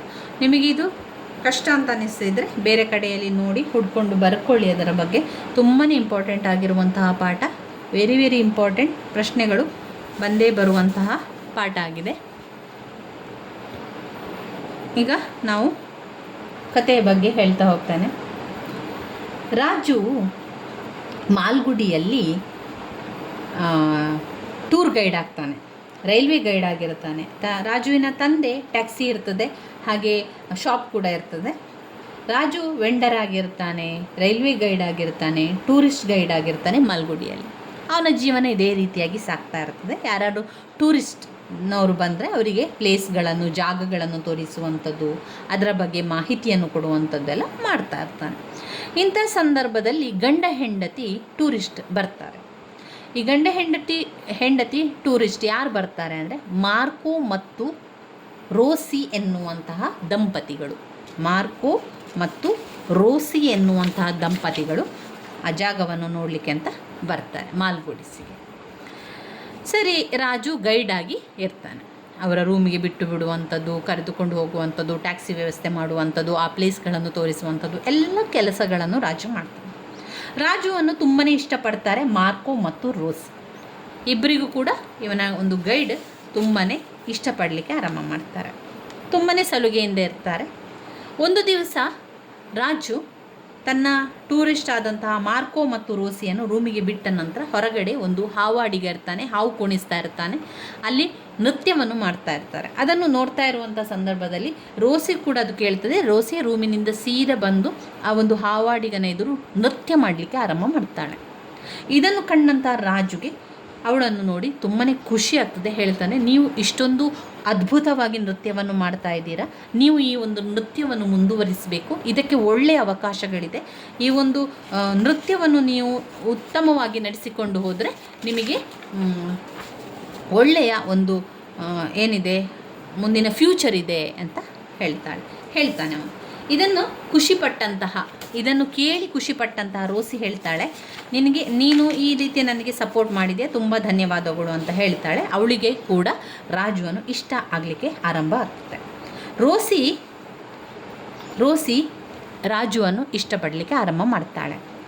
ಯಾಕೆ ಅಂತ ಹೇಳಿದರೆ, ರೋಸಿಯ ಗಂಡ ಮಾರ್ಕೋಗೆ ಅವಳು ನೃತ್ಯ ಮಾಡೋದು ಇಷ್ಟ ಇಲ್ಲ. ಅವಳು ನೃತ್ಯ ಮಾಡುವುದನ್ನು ಅವನು ಸಪೋರ್ಟ್ ಮಾಡ್ತಾ ಇಲ್ಲ. ಅವನು ಪ್ರತಿ ಬಾರಿ ನೀನು ನೃತ್ಯ ಮಾಡಬೇಡ, ನೃತ್ಯ ಮಾಡುವುದು ಬೇಡ ಎನ್ನುವಂತೆ ಅವನು ಹೇಳ್ತಾ ಇರ್ತಾನೆ. ಇದು ರೋಸಿಗೆ ಯಾವಾಗಲೂ ಇಷ್ಟ ತರದ ಒಂದು ವಿಷಯ ಆಗಿರ್ತದೆ. ರೋಸಿಗೆ ಇಷ್ಟ ಇರುವುದಿಲ್ಲ ಮಾರ್ಕೋನ ಬಗ್ಗೆ. ಯಾವಾಗಲೂ ಆ ಥರ ಹೇಳ್ತಾ ಇರುವಾಗ ತನ್ನ ಒಂದು ಕಲೆ, ತನ್ನ ಒಂದು ಹವ್ಯಾಸವನ್ನು ಸಪೋರ್ಟ್ ಮಾಡಿದರೆ ಎಲ್ಲರಿಗೂ ಕೂಡ ಖುಷಿ ಆಗ್ತದಲ್ವ. ಅದೇ ರೀತಿ ಇಲ್ಲಿ ರೋಸಿಗೂ ಕೂಡ ತನ್ನ ನೃತ್ಯ, ತನ್ನ ಹವ್ಯಾಸವನ್ನು ಸಪೋರ್ಟ್ ಮಾಡಿದಂತಹ ರಾಜುನ ಮೇಲೆ ಮನಸ್ಸಾಗ್ತದೆ. ರಾಜುಗೂ ಕೂಡ ರೋಸಿಯನ್ನು ಇಷ್ಟ ಆಗ್ತದೆ. ಈ ಹಂತದಲ್ಲಿ ಅವರಿಬ್ಬರೂ ಕೂಡ ಮಾತನಾಡಲಿಕ್ಕೆ ಆರಂಭ ಮಾಡ್ತಾರೆ. ರಾಜು ಮತ್ತು ರೋಸಿ ಒಬ್ಬರನ್ನೊಬ್ಬರು ಪ್ರೀತಿಸಲಿಕ್ಕೆ ಆರಂಭ ಮಾಡ್ತಾರೆ. ರಾಜು ರೋಸಿಯನ್ನು ಲವ್ ಮಾಡಲಿಕ್ಕೆ ಆರಂಭ ಮಾಡ್ತಾನೆ. ಅದರ ಜೊತೆಗೆ ಟ್ರೈನರ್ ಆಗಿ ಹೆಲ್ಪ್ ಮಾಡ್ತಾನೆ, ಟ್ರೈನ್ ಮಾಡ್ತಾ ಇರ್ತಾನೆ. ನೀನು ನೃತ್ಯ ಮಾಡಬೇಕು, ನನ್ನ ಜೊತೆಗಿದ್ದರೆ ನಾನು ಸಂಪೂರ್ಣವಾಗಿ ನೃತ್ಯಕ್ಕೆ ನಿನಗೆ ಸಹಾಯ ಮಾಡ್ತೇನೆ, ನಿನ್ನ ನೃತ್ಯವನ್ನು ನಾನು ಇಂಟರ್ನ್ಯಾಷನಲ್ ಲೆವೆಲಲ್ಲಿ ಕರ್ಕೊಂಡು ಹೋಗ್ತಾನೆ, ಪ್ರೋಗ್ರಾಮ್ಗಳನ್ನು ಮಾಡಬೇಕು ಅಂತ ಎಲ್ಲ ಹೇಳ್ತಾನೆ.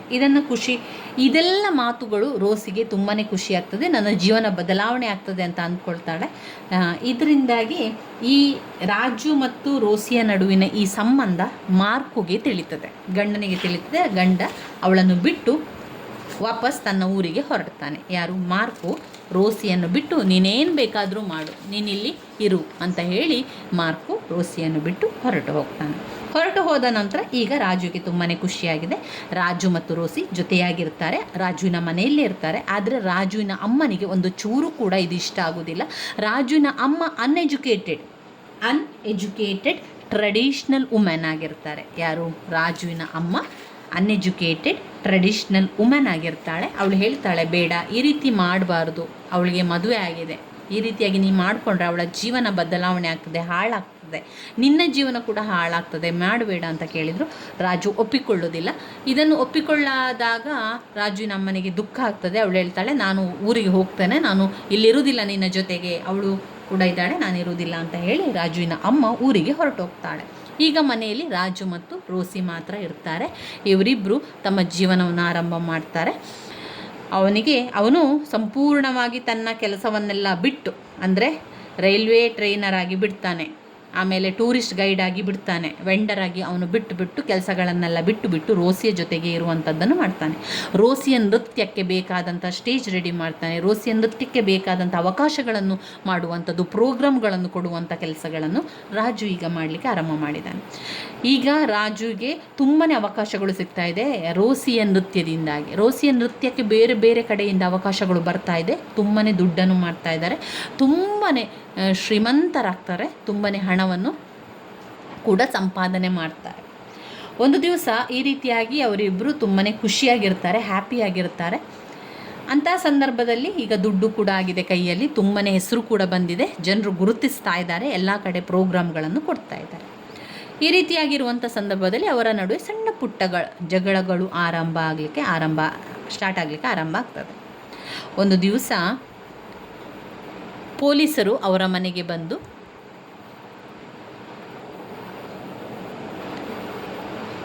ರಾಜುವನ್ನು ಕರ್ಕೊಂಡು ಹೋಗ್ತಾರೆ ಜೈಲಿಗೆ. ರಾಜುವನ್ನು ಜೈಲಿಗೆ ಹಾಕ್ತಾರೆ.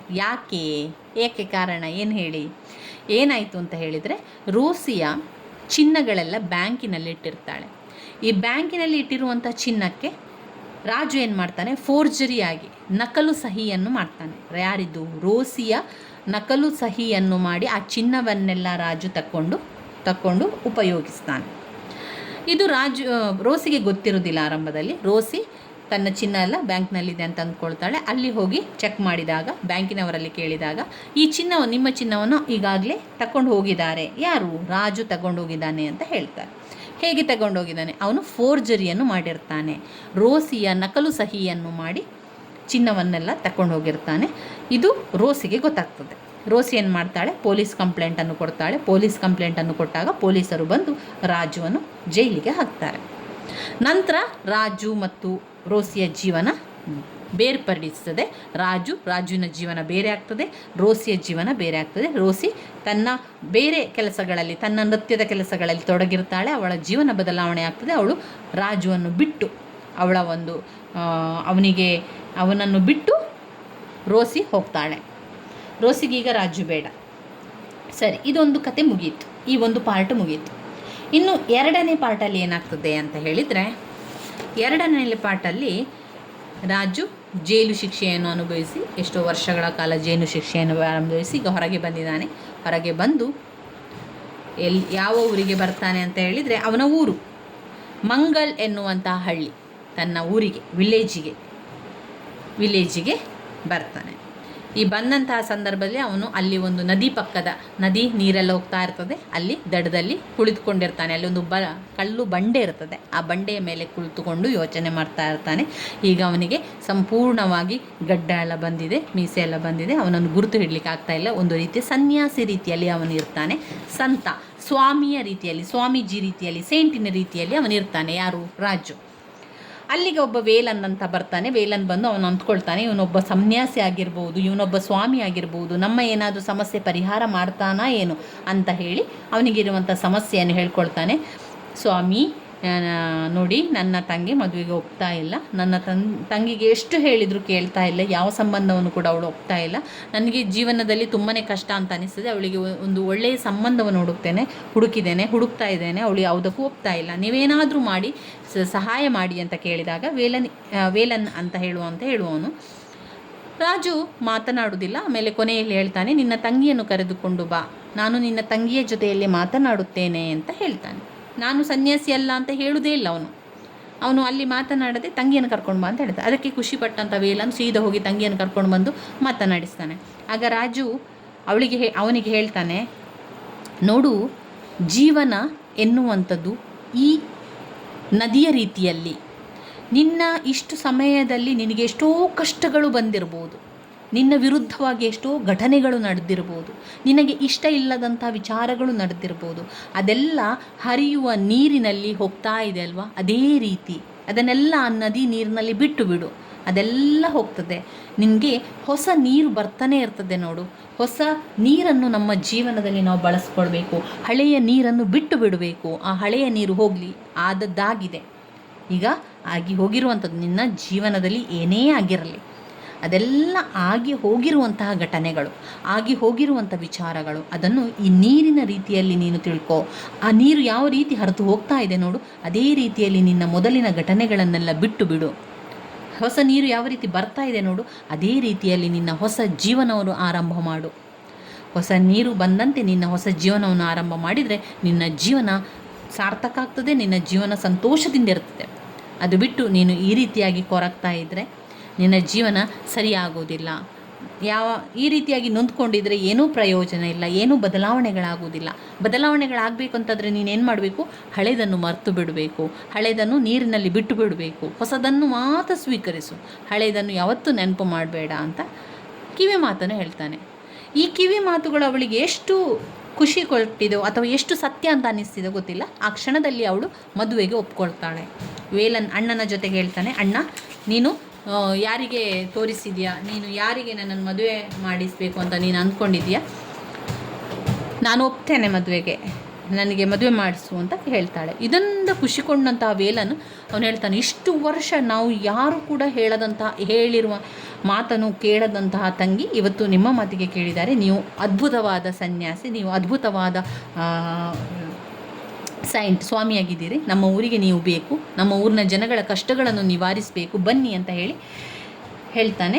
ಊರಿನ ಜನರಿಗೆಲ್ಲ ವಿಷಯ ಸ್ಪ್ರೆಡ್ ಆಗ್ತದೆ. ಊರಿನ ಜನರೆಲ್ಲರೂ ಕೂಡ ಸ್ವಾಮಿ ಸ್ವಾಮಿ ಅಂತ ಹೇಳಿ ರಾಜುವಿನ ಮನೆಯಲ್ಲಿ ಬರ್ತಾನೆ. ರಾಜು ಯಾವುದೇ ಸತ್ಯವನ್ನು ಹೇಳುವುದಿಲ್ಲ, ಯಾವ ಸತ್ಯವನ್ನು ಕೂಡ ರಾಜು ಹೇಳುವುದಿಲ್ಲ.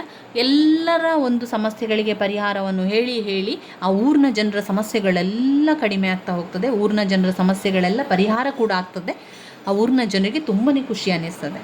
ಹೀಗಿರುವಂಥ ಸಂದರ್ಭದಲ್ಲಿ ಆ ಊರಿಗೆ ಮಳೆಯೇ ಬರುವುದಿಲ್ಲ, ಬರಗಾಲ ಆರಂಭ ಆಗ್ತದೆ. ಜನರೆಲ್ಲರೂ ಓಡಿ ಬರ್ತಾರೆ, ನಮಗೆ ನೀರಿಲ್ಲ, ಕುಡಿಲಿಕ್ಕೆ ನೀರಿಲ್ಲ, ಬರಗಾಲ ಆಗ್ತಾ ಇದೆ, ಸ್ವಾಮಿಗಳೇ ಏನಾದರೂ ಮಾಡಿ ಮಳೆ ತರಿಸಿ ಅಂತ ಹೇಳ್ತಾರೆ. ಇದರಿಂದಾಗಿ ರಾಜುಗೆ ಅನಿಸ್ತದೆ, ಈಗ ನಾನು ಏನು ಮಾಡಲಿ ಅಂತ ಹೇಳಿದಾಗ ರಾಜು ಹೇಳ್ತಾನೆ, ನಾನು ಏನಾದರೂ ಒಂದು ಪರಿಹಾರ ಮಾಡ್ತೇನೆ, ಅಲ್ಲಿಯ ತನಕ ನಾನು ಈಗ ಅನ್ನ ನೀರು ತಗೊಳ್ಳೋದಿಲ್ಲ ಅಂತ ಹೇಳಿದಾಗ ಅದನ್ನು ಉಲ್ಟಾ ಅಂತ ಗ್ರಹಿಸಿ, ಅದನ್ನು ವಿರುದ್ಧ ಅಂದರೆ ಆ ಮಾತುಗಳನ್ನು ಜನರು ಬೇರೆ ಅರ್ಥದಲ್ಲಿ ತಿಳ್ಕೊಂಡು ಊರಿನ ಜನರೆಲ್ಲ ಸ್ಪ್ರೆಡ್ ಮಾಡ್ತಾರೆ. ನಮ್ಮ ಸ್ವಾಮೀಜಿಗಳು ಮಳೆ ಬಾರದಿದ್ದರೆ ಅನ್ನ ನೀರು ಊಟ ಮಾಡುವುದಿಲ್ಲ, ಅವನು ಹೇಳಿರುವಂಥದ್ದು ಇಷ್ಟೇ, ನಾನೇನಾದರೂ ಪರಿಹಾರ ಕೊಡ್ತೇನೆ, ಅಲ್ಲಿಯ ತನಕ ನಾನು ಊಟ ಮಾಡೋದಿಲ್ಲ, ಪರಿಹಾರ ಕೊಟ್ಟ ನಂತರ ಊಟ ಮಾಡ್ತೇನೆ ಎನ್ನುವಂಥದ್ದು. ಆದರೆ ಅದನ್ನು ಅವರೆಂಥ ಅರ್ಥ ಮಾಡ್ಕೊಳ್ತಾರೆ ಅಂದರೆ ಮಳೆ ಬರುವ ತನಕ ನಾನು ಏನು ಅನ್ನ ಆಹಾರ ತಗೊಳ್ಳೋದಿಲ್ಲ ಅಂತ ಸ್ಪ್ರೆಡ್ ಮಾಡ್ತಾರೆ. ಇದನ್ನು ತಿಳ್ಕೊಂಡಂಥ ರಾಜು ಇನ್ನೇನು ಮಾಡಲಿಕ್ಕೆ ಸಾಧ್ಯ ಇಲ್ಲ, ನಾನು ಅನ್ನ ಆಹಾರ ಉಪವಾಸ ಮಾಡ್ತೇನೆ ಅಂತ ಆರಂಭ ಮಾಡ್ತಾನೆ. ಇದರ ನಡುವಿನಲ್ಲಿ ಅವನು ಸಂಪೂರ್ಣ ಕಂಗಾಲಾಗ್ತಾನೆ. ಎಷ್ಟೋ ಸಮಯಗಳು ಕಳೀತದೆ. ಎಷ್ಟೋ ದಿನಗಳು ಕಳೆದಾಗ ಅವನು ತುಂಬ ನಿಶಕ್ತನಾಗಿರ್ತಾನೆ. ಅವನಿಗೆ ಇನ್ನೂ ಊಟ ಮಾಡದಿದ್ದರೆ ಸತ್ತೇ ಹೋಗುವಷ್ಟು ಅವನಿಗೆ ನಿತ್ರಾಣ ಉಂಟಾಗ್ತದೆ. ಆಗ ಅವನು ತನ್ನ ಗೆಳೆಯ ವೇಲನನ್ನು ಕರೆಸಿ ಹೇಳ್ತಾನೆ, ನೋಡು, ನಿನಗೆ ನಾನೊಂದು ಸತ್ಯವನ್ನು ಹೇಳಬೇಕು, ಎಲ್ಲ ವಿಚಾರ ನಿನಗೆ ತಿಳಿಸಬೇಕು ಅಂತ ಹೇಳಿ ತನ್ನ ಜೀವನದಲ್ಲಿ ಆದಂಥ ಸಂಪೂರ್ಣ ಘಟನೆಯನ್ನು ವಿವರಿಸ್ತಾನೆ. ರೋಸಿಯ ಕತೆ, ನಾನು ರೋಸಿಗೆ ಜೀವನ ಕೊಟ್ಟಂತಹ ಕತೆ, ರೋಸಿಯ ಮೋಸ ಮಾಡಿದಂತಹ ಕತೆ, ಇಲ್ಲಿಗೆ ಬಂದು ನಾನು ಸ್ವಾಮಿಯಾಗಿರುವಂಥ ಕತೆ ಎಲ್ಲ ಕೂಡ ವೇಲನಿಗೆ ತಿಳಿಸಿ ಹೇಳ್ತಾನೆ, ನನ್ನನ್ನೊಮ್ಮೆ ಆ ಒಂದು ನದಿ ತೀರಕ್ಕೆ ಕರೆದುಕೊಂಡು ಹೋಗು, ಅಲ್ಲಿ ನಾನು ಇರಬೇಕು, ಮಳೆ ಖಂಡಿತವಾಗಿ ಬರ್ತದೆ, ನೀರು ಬರ್ತದೆ ಅಂತ ಹೇಳಿ ನದಿಯ ತೀರಕ್ಕೆ ಕರೆದುಕೊಂಡು ಹೋಗ್ಲಿಕ್ಕೆ ಹೇಳ್ತಾನೆ. ಹಾಗೆ ವೇಲನ ಎತ್ತಿಕೊಂಡು ಹೋಗಿ ಅವನ ನದಿ ತೀರದಲ್ಲಿ ಎರಿಸ್ತಾನೆ. ಅಲ್ಲಿ ಅವನು ಕುಸಿದು ಬೀಳ್ತಾನೆ. ಆದರೆ ಆ ಕ್ಷಣದಲ್ಲಿ ಮಳೆ ಕೂಡ ಬರ್ತದೆ. ಇದು ಅವನು ಹೇಳಿದಂಥ ಮಾತು ಸತ್ಯ ಆಗ್ತದೆ ಅಂತ ಹೇಳಿ ಜನರು ಅಲ್ಲಿಗೆ ಅವನನ್ನು ಕತೆ ಮುಗೀತದೆ. ಆದರೆ ಅವನು ಹೇಳಿರುವಂತಹ ವಿಷಯ ಸತ್ಯ ಆಗಿರ್ತದೆ. ಮಳೆ ಕೂಡ ಬರ್ತದೆ. ವೇಲನಿಗೆ ಎಲ್ಲ ಕೂಡ ಅರ್ಥ ಆಗ್ತದೆ.